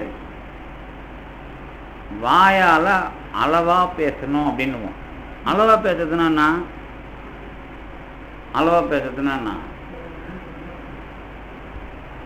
அதாவது நீங்கள் எதை எங்கே கேட்கணுமோ, எதை எப்படி பேசணுமோ அங்கே அதை பேசணும். அதானே முதல்ல. சொற்பொழிவாளராக இருந்தால் கேட்டார் பிணிக்கும் தகையவாய் கேளோரும் வேட்ப மொழிவதாம் சொல் அப்படிம்பார். யாரு? இனிய உளவாக இன்னாத கூறல். இப்படிலாம் சொல்வன்மைக்கு நிறைய திருக்குறள் இருக்குதுல்ல. இப்போ நயமாக பேசுறதுன்னா அடுத்தவனை அழிக்கிறதுக்கு பேசுறதா, அப்புறம் எல்லாரும் என்னை இவர் நல்லா பேசினாராமே அப்படின்னு கேட்காதவங்களும் விருப்பப்படுற மாதிரி பேசுறதுன்னா என்ன? இதெல்லாம் பொதுவாக சொன்னது திருவள்ளுவர். அது ப்ராக்டிக்கலுக்கு வரும்போது என்ன தெரியும்? இப்போ நான் பேசுகிறத யாராவது திரும்பி கேட்கணும்னு ஆசைப்படுவான். நானே ஆசைப்பட மாட்டேன். சரி, ஏதோ அங்கே உட்காந்துதான் கேட்டான், அதோட முடிஞ்சு போச்சு. அத்தனை நாள் அத்தை பேச்சை எவையா கேட்பான்? அது ஏற்கனவே நம்ம நொந்து நூலாகி உட்காந்து அத்தை வேற திருப்பி வேற கேட்பானா? ஏதாவது மாட்டணும் கேட்டான் அப்படின்னு ஒரு விஷயம் போமா? சரி, திருப்பி யார் கேட்பான்? யாருக்கு புரிஞ்சுக்கணும்னு ஒரு விவரம் வருதோ, யாருக்கு பிரச்சனை இருக்குதோ அவன் திருப்பி கேட்க போகிறான், அவ்வளோதானே. அப்போ கேட்டார் பிணிக்கும்னா எந்த செய்தி யார் சம்பந்தப்பட்டதோ அந்த வகையில் தான் அது எடுபடும், எல்லாருக்கும் கிடையாது. இப்போ நான் சிட்டி பேசுகிறேன். இப்போ நகைச்சுவை இருக்கும், சின்ன சின்ன பசங்க இந்த வாட்ஸ்அப்லாம் போடுறாங்கல்ல, அவன் கிண்டல் பண்ணிடலாம். இப்போ நீங்கள் பார்த்தீங்கன்னா தெரியும், சில சினிமா படத்து நகைச்சுவை காட்சிலாம் போடுவான். அது அவனுங்களுக்கே நகைச்சுவைன்னு எப்படி தெரியுதுன்னு தெரியல. ஆனால் அவனுங்களே சிரிச்சு சில சொற்பொழிவாளர்கள் சிரிச்சு அவங்களே சிரிச்சு பேசின்னு இருப்பாங்க. எதிர்க்கிறவன் சிரிக்கலாம், இவங்களே சிரிச்சு பேசினாரா? என்னடா அது நம்ம ஒன்றும் புரியாது எனக்கும். அதுக்காக உங்களை மாதிரி சீரியஸாக பேசினா போங்க சார், அவராவது சிரிக்கிறாரு, நீங்கள் சிரிக்கிற மாதிரியும் பேசுறதில்லை சிரிச்சும் பேசுறதில்லை அப்படின்னா என்ன அர்த்தம்? ஓ அப்படிலாம் வேறு இருக்குதா, சரி பரவாயில்ல, இந்த மக்களை எப்படி ஏமாத்துறதுக்குன்னு பேசுகிறாங்களா அளவாக பேசுங்கிறாங்களா அப்படின்னு மறுபடியும் எனக்கு வந்து சிக்கல் நிற்கும். அப்போ மறுபடியும் என்ன பேசுவோம், நேர்மையாக பேசணும். அப்போ அளவாக பேசலாமா நேர்மையாக பேசலாமா? சரி கொஞ்சம் நேர்மையாக அளவாக பேசுங்க சார், ரொம்ப நேர்மையெல்லாம் வேணாம் சார் அப்படிங்கிறீங்களா? அப்போ சிக்கல் வருதா இல்லையா? இதெல்லாம் எப்படி சொல்கிறது விளக்கம்? ஒரு விளக்கமும் வேணாம் மண்ணாங்கட்டி, நீ எவங்கிட்ட பழகி எங்கே மாட்டினியோ அதுக்கப்புறம் தெரிஞ்சுக்க போகிற, நான் என்ன சொன்னாலும் உனக்கு தெரிய போகிறது இல்லை. அப்போ இதுக்கு பேர் என்ன, என் வாயினால் நான் பேசும்போது எனக்கு அனுபவம் எவ்வளோ இருக்குன்னு தெரிஞ்சிடும். உங்கள் அனுபவம் தான் உங்கள் வாயை கிளறும். அதுக்கு மேலே என்ன, என் காலில் நான் நடக்கும்போதே என் ஒழுக்கம் எனக்கான புத்தி தெளிவுலாம் தெரியும். உங்கள் காலில் வச்சு நீங்கள் அடி எடுத்து வைக்கிறீங்கல்ல, அதில் உங்களுக்கு கண்டுபிடிக்க தெரியலன்னா அதுக்கு நான் ஒன்றும் பண்ண முடியாது. நமக்கு இருக்கிற புத்தி தெளிவு காலில் தான் தெரியும். எல்லாத்த விட பெரிய விஷயம் இந்த கையோட விஷயம்தான், கொடுக்கறது. கையில் நீங்கள் எத்தனை பேருக்கு எப்படி கொடுக்குறதுக்கு வளர்ந்துருக்கிறீங்களோ அங்கே உங்கள் கையோட அறிவு தெரியும். அப்போ கைக்கு அறிவு கிடையாது. நான் என்னுடைய உடம்பை பாதுகாக்கிறதுல என் நாக்கு தெரிஞ்சிடும், என் கண்ணு தெரிஞ்சிடும், அதாவது என் காது தெரிஞ்சிடும். அதுக்கப்புறம் இந்த எல்லாத்தையும் வச்சு நான் என்ன பண்ணுறேன், என்னுடைய பேச்சு, நடை, அப்புறம் என்ன கொடை, இது மூணும் வாக்கு, நடை, கொடை, இதை மையமாக வச்சு தான் கம்பர் ராமாயணத்தை இயக்கினார். வால்மீகி ராமாயணத்தை விட கம்ப ராமாயணம் ஏன் பெரிய அளவில், காமிகிலி ராமாயணம் கதைக்கு தான், அதை யாரும் வெளியே வடநாட்டில் வந்து அந்த ராமாயணத்தை பேசுறது கிடையாது. காப்பியத்தை எடுத்து ராமலீலா நடத்துறது அது வேற, சண்டை போடுறத காட்டுறது அது வேற. ராமாயணத்தை பேசுறதுன்னா கம்பன் ராமாயணத்தை தான் பேசுவாங்க. ராமாயணத்தை எடுத்து பேசுறதுன்னு ஒன்று இருக்குதுல்ல, ராமாயண கதையை காட்டுறது வேற, அது சண்டைக்கு தயாராகுது. வடநாட்டிலலாம் ராமாயண சண்டை நடக்கும். நீங்கள் ராமலீலா நடத்துகிறாங்கல்ல, அது ராமலீலா இப்போ நடத்தினா ராமன் ராவணன் காட்டுவாங்கல்ல, அதே மாதிரி நவராத்திரி வரும், அதுக்கும் ராமன் தான் போட்டிருப்பான். தீபாவளி வரும், அதுக்கும் ராமராவணன் தான் பொம்மை விற்கும். எல்லா கடையிலையும் வடநாட்டிலையும் இப்படி தான் விற்கும். நான் சொல்கிறது நான் இருந்ததுனால சொல்கிறேன், 3 வருஷம் அங்கே இருந்து பார்த்துருக்குறேன். ஆனால் நாம் எல்லாத்தையும் தனித்தனியாக இங்கே பிரிச்சிருப்போம் விழாவை. இங்கே நமக்கு ராமன் கதையை எல்லாரும் பேசுகிறோம், அந்த கதைக்காக பேசுறது இல்லை. அது நாம் பேசுறது எதுக்கு பேசுகிறோம், அந்த ஒழுக்கம், இந்த வாக்கு, நேர்மை, இதுக்குள்ளே தான் ராமனெல்லாம் நாம் படிக்கிறோம். நாம் படிக்கிறதுலாம் அதுவே வடமொழி ராமாயணத்தை அந்த மாதிரி யாரும் பிரசங்கமும் பண்ணல, அந்த வட மாநிலங்களில் அந்த பயிற்சியும் கிடையாது. ஆனால் மகாபாரதம் இங்கே பயிற்சி உண்டு. எதுக்கு உண்டு, சண்டை போடுறதுக்கு ஒரு கூட்டங்களை தெளிவாக தயார் பண்ணிகிட்டே இருப்பாங்க. அது 10 நாள் கூத்து இந்த சண்டை போடுற விஷயமாகவே நடக்கும். ஏன்னா உங்களுக்கு எந்த காலத்துலேயும் சண்டை போடுறதுக்கு கூப்பிட்டா நீங்கள் வரணும், அதுக்காக ரொம்ப தெளிவாக வச்சுருப்பாங்க. இதுதான் மகாபாரதத்தினுடைய நோக்கம். நம்ம ஊரில் ராமாயணத்தினுடைய நோக்கம் ஒழுக்கத்துக்கு. ஏன்னா ராமாயணம் மகாபாரதம் இருக்குதுல்ல, நம்ம ஊரில் என்ன பண்ணுவாங்க, கூத்து மகாபாரதத்துக்கு நடக்கும், ராமாயணம் சொற்பொழிவாக தான் நடக்கும் பெரும்பாலும். அதுதான் இங்கெல்லாம் நடக்கிற விஷயம். அதுக்கு காரணம் இதுதான். சொற்பொழிவாக ஏன் நடக்குதுன்னா, ஒழுக்கம் அந்த கொஞ்சம் படித்த வர்க்கத்தோட வேலையாக அது மாறும் அதுக்கப்புறம். அதனால தான் அதை அப்படி கொண்டு வராங்க. ஆனால் இப்போவும் நாம் எதுக்குள்ளே இருக்கிறோம், ஒழுக்கம்ங்கிறத நம்முடைய செயல்பாட்டுக்குள்ளே நாம் நிலைநாட்டுறோம். அந்த நிலைநாட்டுற விஷயத்தை தான் எதை கொண்டு வந்தோம், வாய், நடை, அதுக்கப்புறம் என்ன, கொடை. இந்த கொடை கொடுக்குற விஷயத்தில் தான் நீங்கள் எந்த அளவுக்கு நீங்கள் பொறப்பில் வளர்ந்துருக்கிறீங்கன்னு தெரிஞ்சிடும். அதுக்கெல்லாம் கதைலாம் சொல்லக்கூடாது, ஒரே விஷயந்தான். கொடுக்கறது நம்ம யாருக்கு கொடுக்குறோம், அப்புறம் உடனே பாட்டெலாம் பாடக்கூடாது. நீங்கள் வந்து யாருக்காக எல்லாம் பாடக்கூடாது. என்ன, ஆமாம், யாருக்கு கொடுத்தான், எதுக்கு கொடுத்தான், கடவுள் கொடுத்தான், அவன் மேலே கேள்வி கேட்கறது இல்லை. நான் என்னுடைய வாழ்க்கையில் நான் வாங்கி தானே பிறக்கிறேன். நாம் வளரும்போது என்னவா வளர்கிறோம், நாம் கொடுத்து பிறக்கல, கொடுத்து வளரல, வாங்கி தான் வளர்கிறோம். பால் சாப்பிட்டு வளர்கிறோம், அதுக்கப்புறம் வீட்டில் இருக்கிறவங்க நம்ம ஊட்டி தான் வளர்கிறோம். மற்ற மிருகங்கள் மாதிரி கிடையாது. நாம் பிறந்த உடனே அது போய் பொறுக்கி சாப்பிடும். எது, கோழியாக இருக்கட்டும், அப்புறம் பாம்பாக இருக்கட்டும், இதுங்கெல்லாம் என்ன பண்ணும், அதுங்க போய் அதுங்க தான் வாழும். அதுங்கெல்லாம் நம்ம சில பசு இந்த மாதிரி விஷயங்கள் தானே வச்சுருக்கிறோம். நாம் தான் அதிகமாக அப்படி மல்லாந்து கடந்து நிமிர்ந்து கவுந்து அதுக்கப்புறம் எழுந்து உட்கார வரைக்கும் அடுத்த தயவில் தானே வாழ்ந்துருக்கிறோம். அப்போ வாங்கி சொன்ன பசங்களா நீங்கள் என்னடா கொடுத்தீங்க அப்படின்னு கேட்போம். இதுதான் நம்ம பிறப்பு ரீதியான ஜாதகமே. என்ன வாங்கி சொன்ன பசங்க அடுத்ததுக்கு கொடுத்து கற்றுக்கினீங்களா அப்படிங்கிறது தான் கடவுள் கேட்குற முதல் வேலையே. அப்போ தத்துவம் நமக்கு எதுலேருந்து வருது, நீங்கள் கடன் பட்டீங்கடா. இதுதான் காரைக்காலம் யாரும் பிடிச்சது. நாமெல்லாம் நமக்கு தெரியாமலே கடன் பட்டுருக்குறோம்பா. நமக்கு தெரியாமலே நம்மளை ஒருத்தன் காப்பாற்றிருக்கிறான். அவனுக்கு தெரிஞ்சோ தெரியாமலோ நீ அவனுக்கு அடிமை அப்படிங்கிறாங்க அவன். ஆனால் அவன் உங்களுக்கு ரொம்ப அடிமையாக இருக்கிறான், அதை தெரிஞ்சுங்க. உங்களை வேலை வாங்குறதுக்கு அவன் வச்சு இல்லை, நமக்கு நம்மளை அவன் பாதுகாத்ததுனால நாம் அடிமை. ஆனால் அவன் பாதுகாக்கிறதுல ரொம்ப கேவலமான அடிமை அவன் அப்படிங்கிறாங்க. ரொம்ப கேவலமான அடிமை என்னன்னா, நீங்கள் குனியறதை விட கீழே குனிவார்.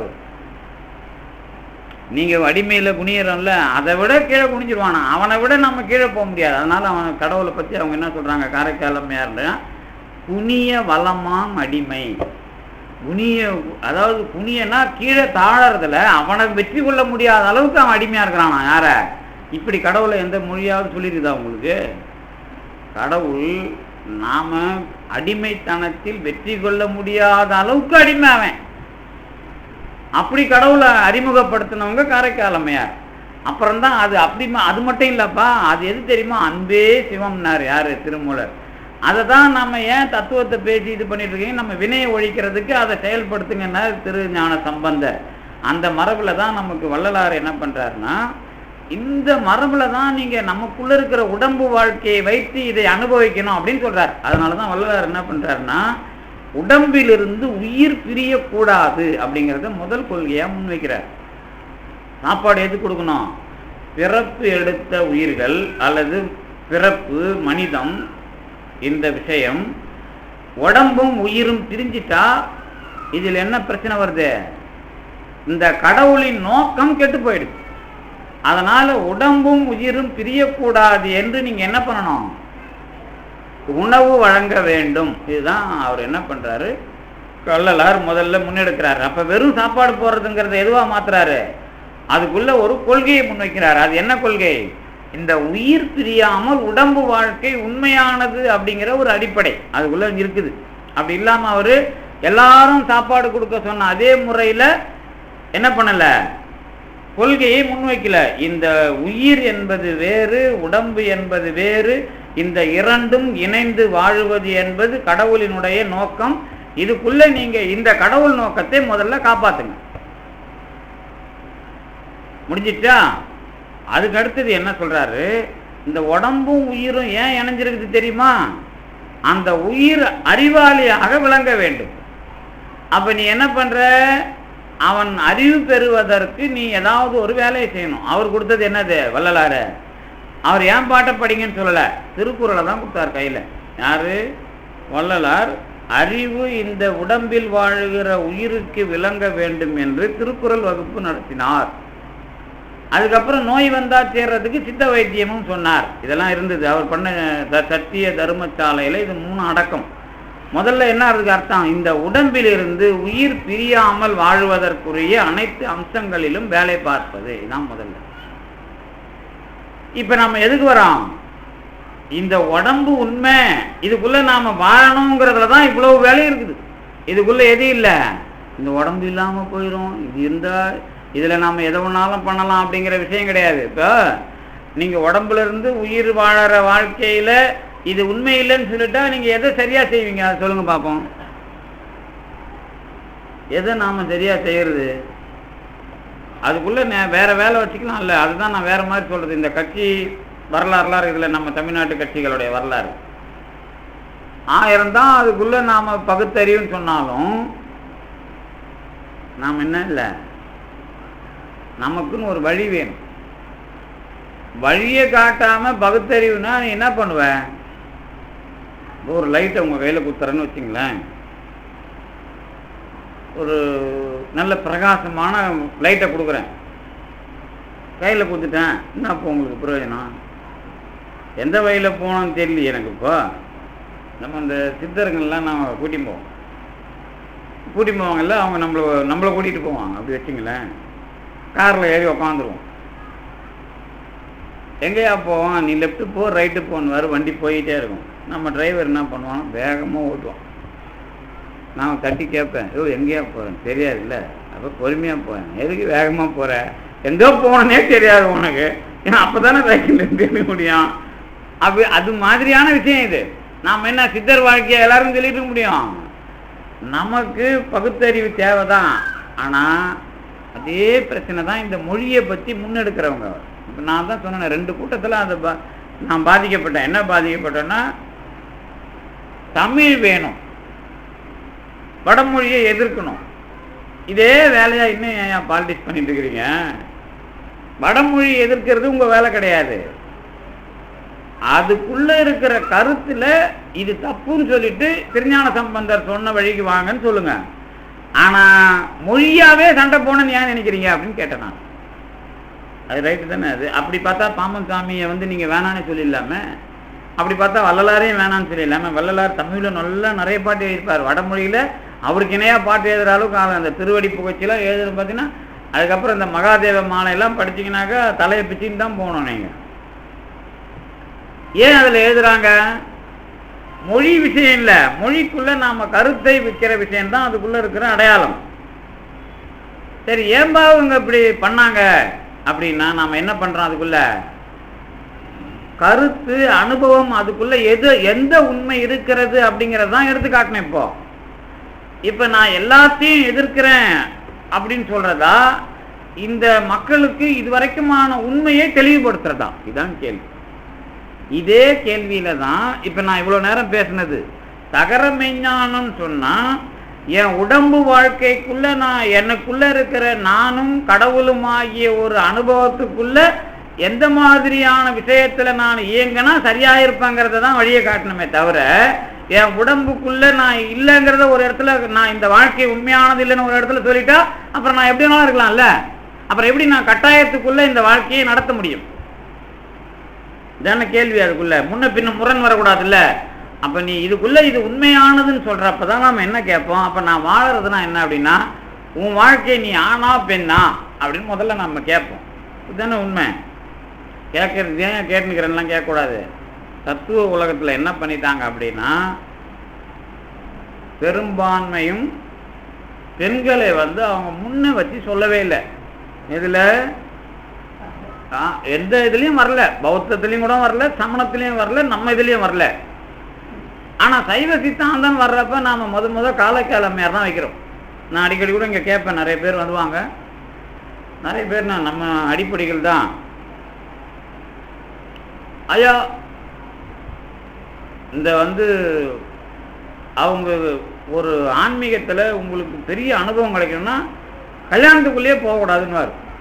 எனக்கு புரியாது அது, எனக்கு புரியாதுன்னு தான் அவருக்கு தெரியுமே, இல்லாட்டா ஏன் சொல்லிட்டு இருக்கிறாரு. அப்புறம் ஆம்பளைங்களுக்கு தான் இதுனா பொம்பளைங்களுக்கு எப்படி வரும்னு கேட்பேன் நான். இப்போ பெரிய அனுபவத்தை அடையிறதுன்னா அப்போ பொம்பளைங்களுக்கு கஷ்டம் வரைக்கும் கிடையாது இல்லை. ஏன் இவங்க சொல்றாங்க அப்படின்னா, இவங்களுக்குள்ள இருக்கிற அந்த ஆற்றல் மேரில் ஏறணுமா. அப்போ இவங்களுக்கு மட்டும் வெளிப்படையா தெரியுது, பெண்களுக்கு வெளிப்படையா தெரியாது. அப்போ இது எப்படி நீங்க ஏத்துக்கிறது? அப்ப காரைக்காலம் யார் அடைஞ்சது அனுபவமா இல்லையா? ஔவையார் அடைஞ்சது அனுபவமா இல்லையா? அப்ப பெண்கள் ஆண்கள்னு உங்களுக்கு இருக்கிற பால் உறுப்பை மட்டும் வச்சுக்கிட்டு நீங்க யோகம் போகலாம் பேசிட்டு இருக்கீங்க. அவங்க என்ன அவங்க என்னன்னு சொல்றது? நாம என்னன்னு பெண்களுக்கு கொடுப்பீங்க. அப்ப இதுதான் அனுபவம் வரும்போது முழுக்க முழுக்க முழுக்க முழுக்க இதுக்குள்ள என்ன வருது? வெளியேறோம் நாம. எதுல? இந்த ஆண் தன்மையை மட்டும் வச்சு பேசுற அந்த விஷயத்தை நாம என்ன பண்றோம்? முழுக்க முழுக்க உடன்படாம வெளியே வரோம். அப்படிதான் காரைக்காலம் மேல நம்ம சொல்றோம். இந்த மாசம் அநேகமா இப்போ 2 நாளைக்கு முன்னாடி தானே காரைக்காலம் மேல குரு பூஜை போச்சு. பங்குனி சுவாதி நட்சத்திரம் அந்த மாதிரி போச்சு. இப்போ அவங்க தானே இதுல எல்லா உலகத்துல இருக்கிற எல்லாத்தையும் உடைச்சி தூக்கணுங்க. அதாவது முதல்ல கடவுளை பார்த்ததுன்னு தூக்குனது அவங்கள தானே. முதல்ல இருக்கிற எல்லாரையும் உலகத்துல தத்துவம் பேசுறதுக்கு ஆம்பளை இருந்தாலும் கடவுளை அனுபவிச்சுன்னு சொல்றதுக்கு முதல்ல பெண் தான் வரலாறுக்குள்ள வராங்க. அது காரைக்காலம் மேல தான் வராங்க. அதுக்கு முன்னாடி பேசியிருப்பாங்க தத்துவம். ஆனா பார்த்தன்னு சொல்லிட்டு பதிவு செய்கிற தலைமைக்குள்ள அவங்க தான் வராங்க. அப்ப என்ன அர்த்தம்? நாம பேசுற அந்த விஷயம் அது ஒரு டைப் ஆஃப் மெத்தட், அவ்வளவுதான். எது ஒரு மாதிரியான வகை. ஆனா அது எல்லாருக்குமான விஷயம் கிடையாது. நீ ஆம்பளையா பிறந்தாலும் உனக்கு எப்படி அனுபவமோ அனுபவிச்சுக்க, அதை பத்தி எனக்கு கவலை இல்லை. இந்த முயற்சி தான் சாக்தத்துக்குள்ள போய் நின்னுது. எந்த விஷயம்? ஆண் பெண் உறவுக்குள்ள இவங்க எவ்வளவு பலசாலிங்கிறதையும், இதுக்குள்ள நாங்க அப்படியே அழியாம உடம்ப பார்த்துப்போங்கிறதுல எடுத்த முயற்சி தான் தந்திரம். அதுக்கு பேர் தாந்திரிகம்பா இங்கிலீஷ்ல. தாந்திரிகம்காங்க வடமொழியில தாந்திரிகம் அப்படின்னு சொல்லி அதை எழுதுவாங்க. இது காஷ்மீர் சைவத்துல வரைக்கும் வரும். அப்ப உடம்ப நான் அதுதான் உடம்புக்குள்ள கொஞ்சம் கூட யோகம் கிடையாது. அது உடல் உறவுலேயே எந்த அளவுக்கு இவன் தெளிவா நிக்கிறான் அப்படிங்கிறது ஆராய்ச்சி. அதுதான் ராமகிருஷ்ணர் வரைக்கும் டெஸ்ட் பண்ணாங்க. ராமகிருஷ்ணர்லாம் அதுல வந்தவர் தான். அவருக்கு உபதேசம் செஞ்சவங்களும் ஒரு அம்மா தான். இவங்கெல்லாம் அந்த வரலாறுல வர்றவங்க தான். இன்னும் விவேகானந்தருக்கும் அந்த பயிற்சியை கொடுக்க பாக்குறாங்க. அவர் தான் நான் சமுதாயத்துக்கு செய்யறேன்பா, அப்பெல்லாம் அப்புறம் பாத்துக்கிறேன் அப்படிங்கிறாரு. எல்லாத்தையும் கடவுளா இருந்தா கூட நான் அப்புறம் பார்த்துக்கிறேன்னு வெளியே வர்றாரு. ஆனா அதனாலதான் அவர் இந்தியாவை கட்டமைக்கிறார். ஆனாலும் என்ன பண்ணிச்சு, அவருக்கு நேர்ந்த காலத்துல அவருக்கு கொஞ்சம் அப்பவே கடவுள் அவர் தப்பு பண்ணிட்டான்.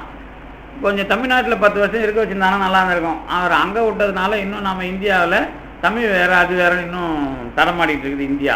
அதனால அது குறையாவே போயிடுச்சு. அவரும் 40 வயசுல அவர் அதுக்கப்புறம் அவங்களும் கொஞ்சம் வெறுத்து போறாங்க எல்லாத்துக்குள்ளேயும். அவங்க இருக்கும்போதே அரசியல்லாம் மாறுது. மாறும்போது அவங்க நினைக்கிற மாதிரி நடக்காததுனால, இன்க்ளூடிங் காந்தியடிகள் உட்பட எல்லாரும் திலகர் இருக்கிறார். திலகர் இருக்கும்போது எல்லாரும் இருக்கும்போதே அவங்கள தாண்டி தாண்டி தாண்டி போய்கிட்டு இருக்குது.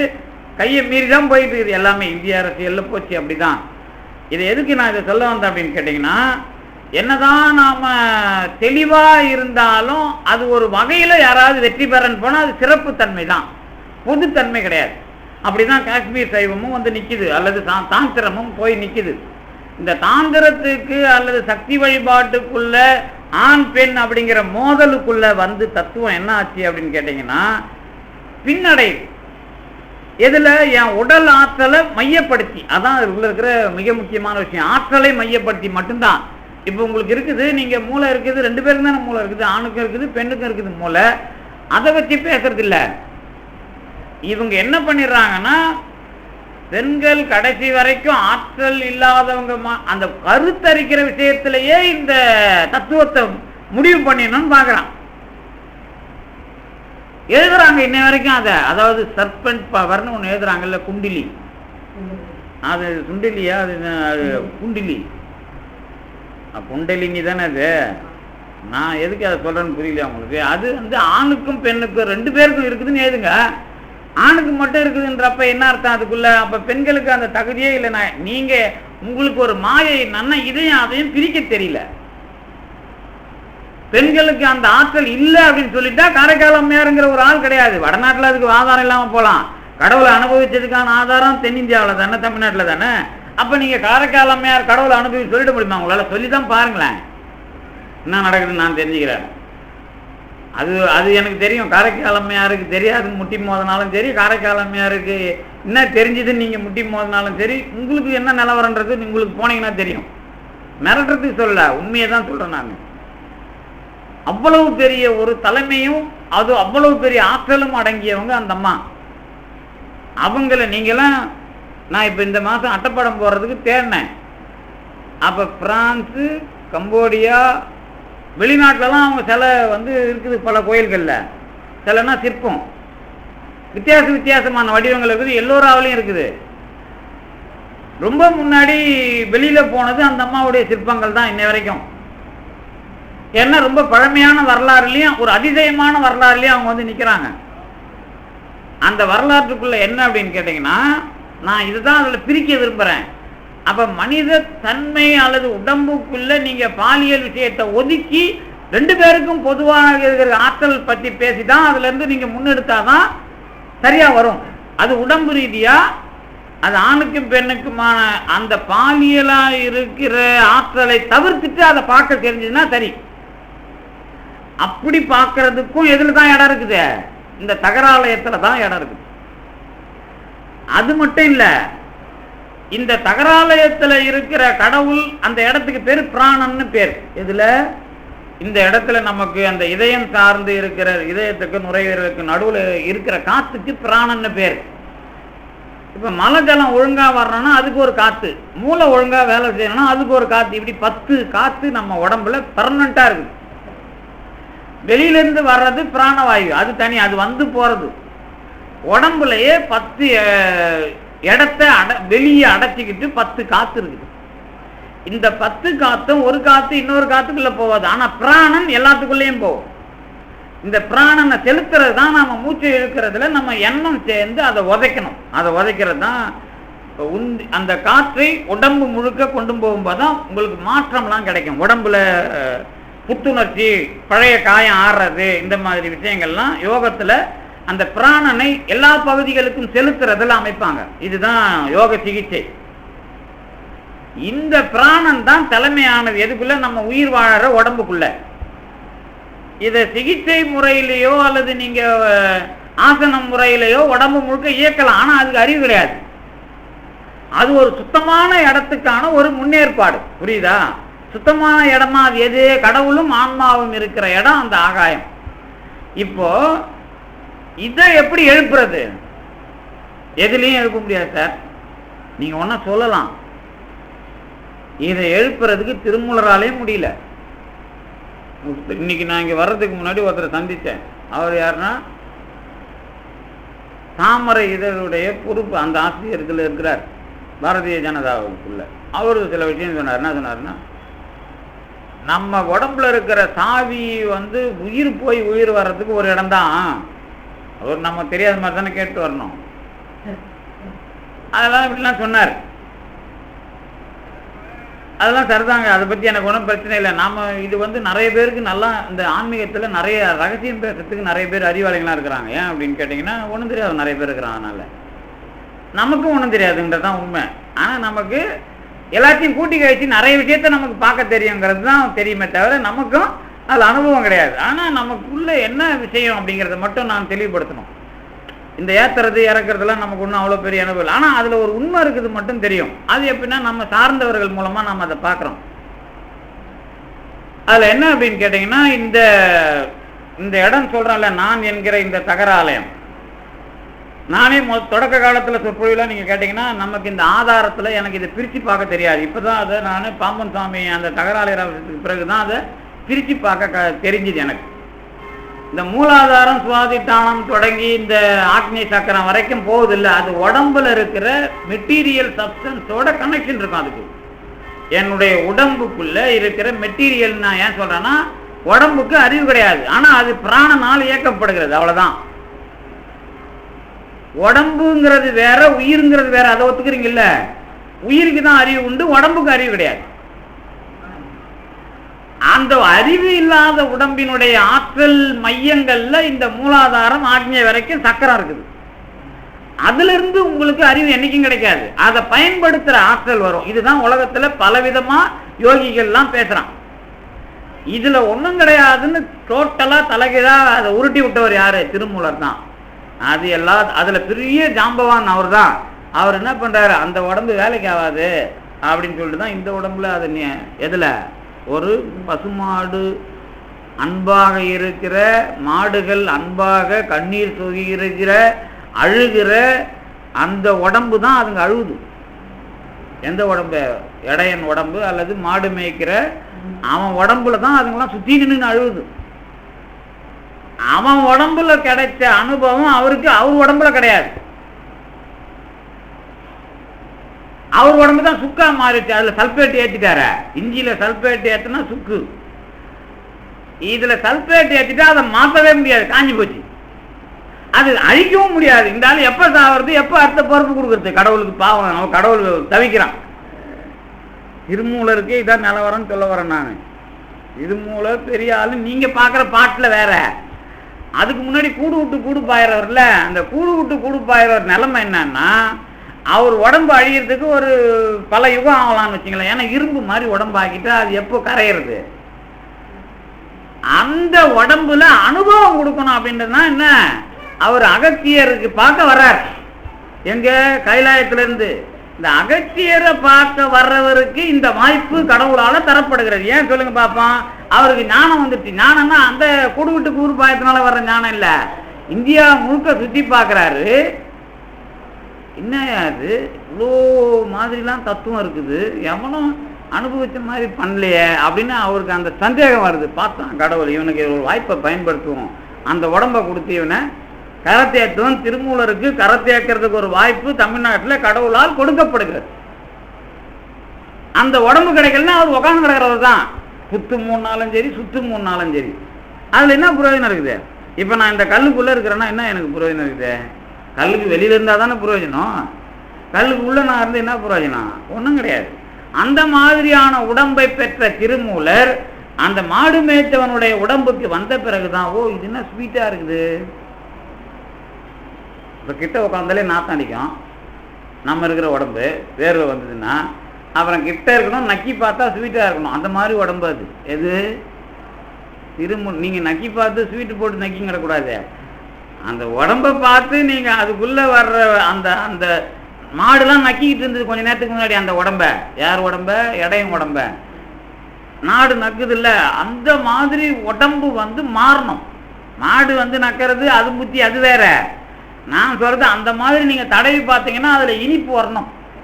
அது எதனால் வரும்னா, உங்கள் மனம் உங்கள் செயல் மாறி மாறி மாறி உங்கள் உடம்பை மென்மையாக ஆக்கி. இன்னும் நான் அதுக்கு உதாரணம் ஒன்று வச்சிருக்கிறேன். டீ கடையில் காலையில் கொண்டாந்து போடுற ஃப்ரெஷ் பண்ணு மாதிரி தொட்டு பார்த்தா புசு புசுன்னு இருக்கணும். அதுக்காக நீங்கள் கடையில் இப்போ விற்கிறானு பாரு பண்ணு ஒரு வலையில் போட்டு அதெல்லாம் வாங்கி சாப்பிட்றாதீங்க. அது 1 மாதம் வச்சுருந்தா கூட கல் மாதிரி இருக்குது, அது நோயில் தான் போய் சாவீங்க. அப்புறம் இந்த டீ கடையில் கொண்டாந்து போடுறாங்க பாரு காலையில், அதுதான் 1 மணி நேரம் கழிச்சா சுருங்க ஆரம்பிக்கும். இந்த சுருங்காத முதல்ல பார்த்து அந்த பண்ணை தொட்டு பார்த்தீங்கன்னா எப்படி இருக்குமோ அந்த மாதிரி உடம்பு மாறும். அது நான் அனுபவத்தில் சொல்கிறேன், எனக்கு இல்லை. அந்த மாதிரி ஆளுங்க நம்ம தொட்டு பார்த்ததுனால தெரியுது நமக்கு. அதுதான் வள்ளலார் பெற்ற உடம்பு, அது தெரியும் நமக்கு நல்லா. அவங்களுக்கு எந்த வலிமையும் இருக்காது. வலிமைனா அந்த ஆக்கிரமிக்கிற ஒரு எண்ணம் இருக்காது. வலிமைனா இப்படி இல்லை, அவங்க நினைச்சாலே ஒன்றத்தை மாற்றுவாங்க, கையால் காக்காலே மாறிடும். எண்ணமே ஆக்கிரமிப்பு எண்ணமாக இருக்காது. அதனால தான் சித்தர் மார்க்கத்துக்குள்ளே நல்லவனும் போவான், கெட்டவனும் போவான். ஏன்னா அவங்க யாரையும் மாற்ற மாட்டாங்க. அதே தான் வள்ளலார் நிலவரமும். அங்கிருந்து அவர் கோயிலை கைப்பற்றுறாங்க, ஆனால் அவர் அதை ஒன்றும் சண்டை கண்டெல்லாம் போடலை, அவனை ஆக்கிரமிக்கவே இல்லை. சாதியை பூட்டி கொண்டாந்து வைப்பா, அவ்வளோதான், முடிஞ்சு போச்சு. அது ஏன் ஆகுதுன்னா, ஆக்கிரமிக்கிற எண்ணம் அல்லது அதிகாரப்படுத்துகிற எண்ணமே மாறும். அப்படி நினைச்சு பாருங்களேன் வாழ்க்கையை. அதை செய்யறவன் தான் தகர ஞானத்தில் இருக்கிற கடவுள். அதுதான் தகர மெய்ஞானத்தினுடைய ஞானம். அதை தெரிஞ்சுக்கலாம் இதை தெரிஞ்சுக்கலான்றது இல்லை. அது எனக்கு இயற்கையாகவே அதிகாரம் அல்லது ஆக்கிரமிக்கிற அல்லது பலத்தை காட்டுகிற எண்ணத்திலே இருந்து விலகி விலகி எந்த பாதிப்பும் இல்லாத மனநிலையில அதே சமயத்தில் இயங்கி கொண்டிருக்கிற ஒரு தன்மையை நான் பெருக பெற பெற பெற என் வடும் புலம்பும் மனமும் மென்மையாக ஆகிக்கொண்டே வரும். இதுதான் தகர மெய்ஞான தனி பெரு வெளி எனும் அகர நிலை பதிக்கு உரிய அடையாளம். இதுதான் எந்த ஆதாரமும் தொடாத நிராதாரம். நிராதாரம்னா ஆதாரம் அதில் கிடையாது. கடவுளும் நானும் இந்த உடம்புல அந்த பிராணம் சம்பந்தப்பட்ட அந்த தாமரை போன்ற வடிவமுடைய ஆகாயத்தில் இருக்கிறோம். அது மட்டும்தான். அதுக்கு எந்த ஆதாரமும் தேவையில்லை. கடவுளை ஆதாரமாக கொண்டு உயிர் இருக்கிறது, உயிரை ஆதாரப்படுத்தி கடவுள் இருக்கிறது. அது தாமரை வடிவம் போன்ற ஒரு குகை. இந்த விஷயத்தை தனியா எடுத்தீங்கன்னா, இதுதான் இந்த உடம்பில் இருக்கிற நிலையான இடம். எதுக்கு? நமக்கும் சரி கடவுளுக்கும் சரி. இந்த இடத்துல நீங்க இயங்குறதுலாம் எதுவும் கிடையாது. உங்க அறிவுல எந்த அளவுக்கு உங்களுக்கான தெளிவு எதுக்கு அடுத்தவர்களுக்கு கொடுப்பதுல ஆரம்பிச்சிருக்குதோ அங்கவே இந்த உடம்பினுடைய உண்மையில் நீங்கள் வாழுகிறீர்கள். அதுக்காக அடுத்தவனை கொடுத்து அடிமையா ஆக்கிற எண்ணம் கிடையாது. கொடுப்பதற்கான ஒரு வாழ்க்கையில் உங்கள் மனநிலை இயல்பாக மாறுவது. அப்ப இதுக்கெல்லாம் பயிற்சி எடுத்து பாருங்களேன். அப்பதான் உங்களுக்கு என்னன்னு தெரியும். அறஞ்செய்ய இரும்பு இரும்பா, அறம் செய்ய செய்ய இரும்பாயிடுறான். சார் என்னடா இது குத்து குத்து பிரச்சனையா இருக்குதேன்னு இரும்பாயிடுறான்ல. அது ஆகாம இந்த அறத்திலிருந்து இன்னொரு அறத்துக்கு மாறுறது. அப்புறம்தான் இயல்வது கரவேல், ஈவது விளக்கேல், உடையது விளம்பேல். இதெல்லாம் நடக்கிற கதையா? வீட்டில் இருக்கிறத சொன்னா பிரச்சனை. ரூபா நோட்டு அடுக்கிறதுக்கு இடம் தெரியல, அவங்களுக்கு ஒரு விஷயம் தெரியல, நடுவில் நடுவில் பேப்பரை வச்சு மறைக்க தெரியல, புக்கு அந்த காலத்து புக்கை பார்க்குற மாதிரி பார்க்கணும். அத்தை சின்ன விஷயம், பென்சில் எடுத்து போன மாதிரி. அதாவது என்ன விஷயம் அப்படின்னு கேட்டீங்கன்னா, மூளை வேலை செய்யக்கூடாது. கட்டுக்கட்டா பார்த்தாலே உங்களுக்கு மூளை வேலை செய்யாது இல்லை. அப்புறம் புரியுதா உங்களுக்கு? நம்மள மாதிரி ஆளுங்களுக்கு தானே, கஷ்டப்படுறவனுக்கு தானே எப்படி மறைக்கணும்னு தெரியும். அப்போ இயல்வது கரவேல் ஈவது விளக்கேல்னா அவனுக்கு வர்ற விஷயம் உனக்கு வரணும், உனக்கு வர்ற விஷயம் அவனுக்கு வரணும். வரலையே. இயல்வது கரவேல் அப்படின்னா முடிஞ்சதை செய்ய மாட்டேன்னு சொல்லாத. ஈவது விளக்கேல் அப்படின்னா என்ன, கொடுக்கறத தடுக்காத. இதெல்லாம் ட்ரை பண்ணி பாருங்களேன் வருதான்னு. பார்க்கறதுக்கு சோட்டா சோட்டா தான். ஆத்திச்சூடி அனுபவம் ஆகணும்னா ஒரு 1000 பிறப்பு வேணும் நம்ம மாதிரி ஆளுகளுக்கு. அது ஏதோ நம்ம சின்ன வயசுல தான் படிக்கிறோம். அரைஞ்ச விரும்பு 60 சினம். 60 சினம்னா நடக்கிற கதையா உங்களுக்கு? கோவம் என்ன எல்லாம் பேச்சா? இந்த அவையாரம் என்ன பண்ணலாம், ரொம்ப கிண்டல் அடிக்கிறாங்கல்ல நம்மளை பார்த்து. அதெல்லாம் நடக்கிற கதையா இது? 60 சினம்னா ஏதோ தப்புன்னு நினைக்கிறாங்க. என்ன அது அநியாயமா இருக்குது. 60 சினம் வர்றப்ப நான் தான் ஆன்மீகவாதியா மாறிட்டு இருக்கிறேன்.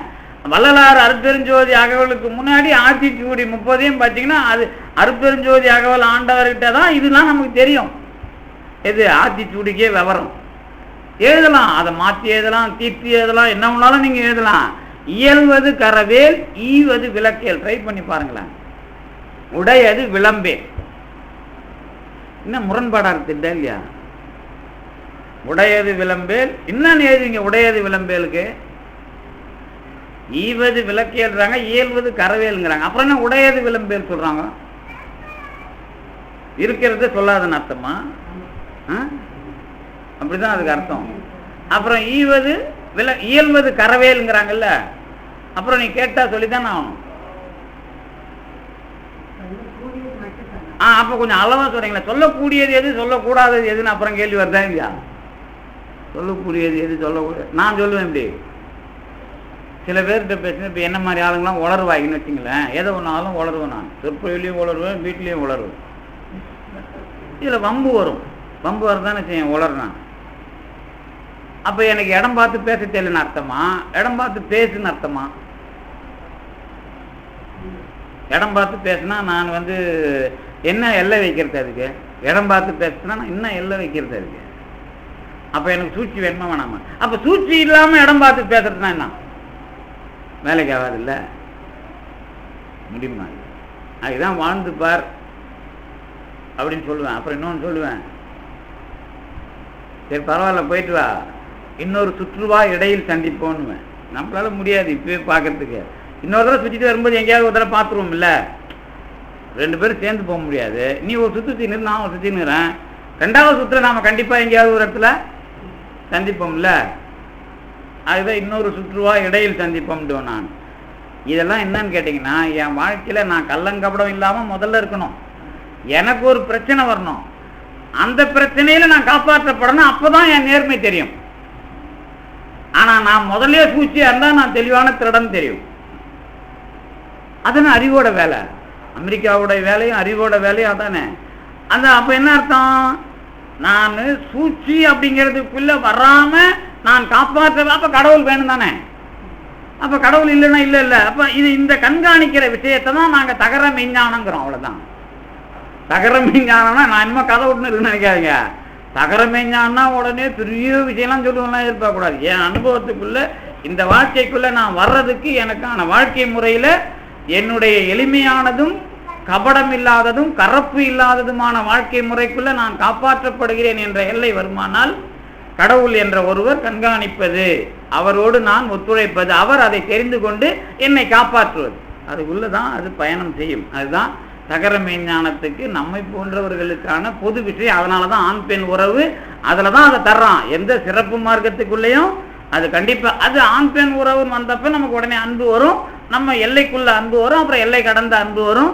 இதுதான் அதற்கான பயிற்சி. அதுலதான் ஜீவகாருண்ய ஒழுக்கங்கிறத ரொம்ப தெளிவாக வள்ளல் பெருமான் மையப்படுத்துகிறார். இந்த அளவிற்கு நாம இந்த செய்தியை நிறுத்தி, அடுத்த வாரம் நமக்கு விடுமுறை, நமக்கு அடுத்த வாரம் தான் அந்த இது. அதனால அடுத்த வாரம் நமக்கு இங்கே இல்லை, பாரதிய வித்யா பவனில் ஒரு நிகழ்ச்சி இருக்கு, திருப்புகள். அதற்கு பிறகு நாம் இங்கே சந்திக்கலாம் என்று சொல்லி விடைபெறுகிறேன்.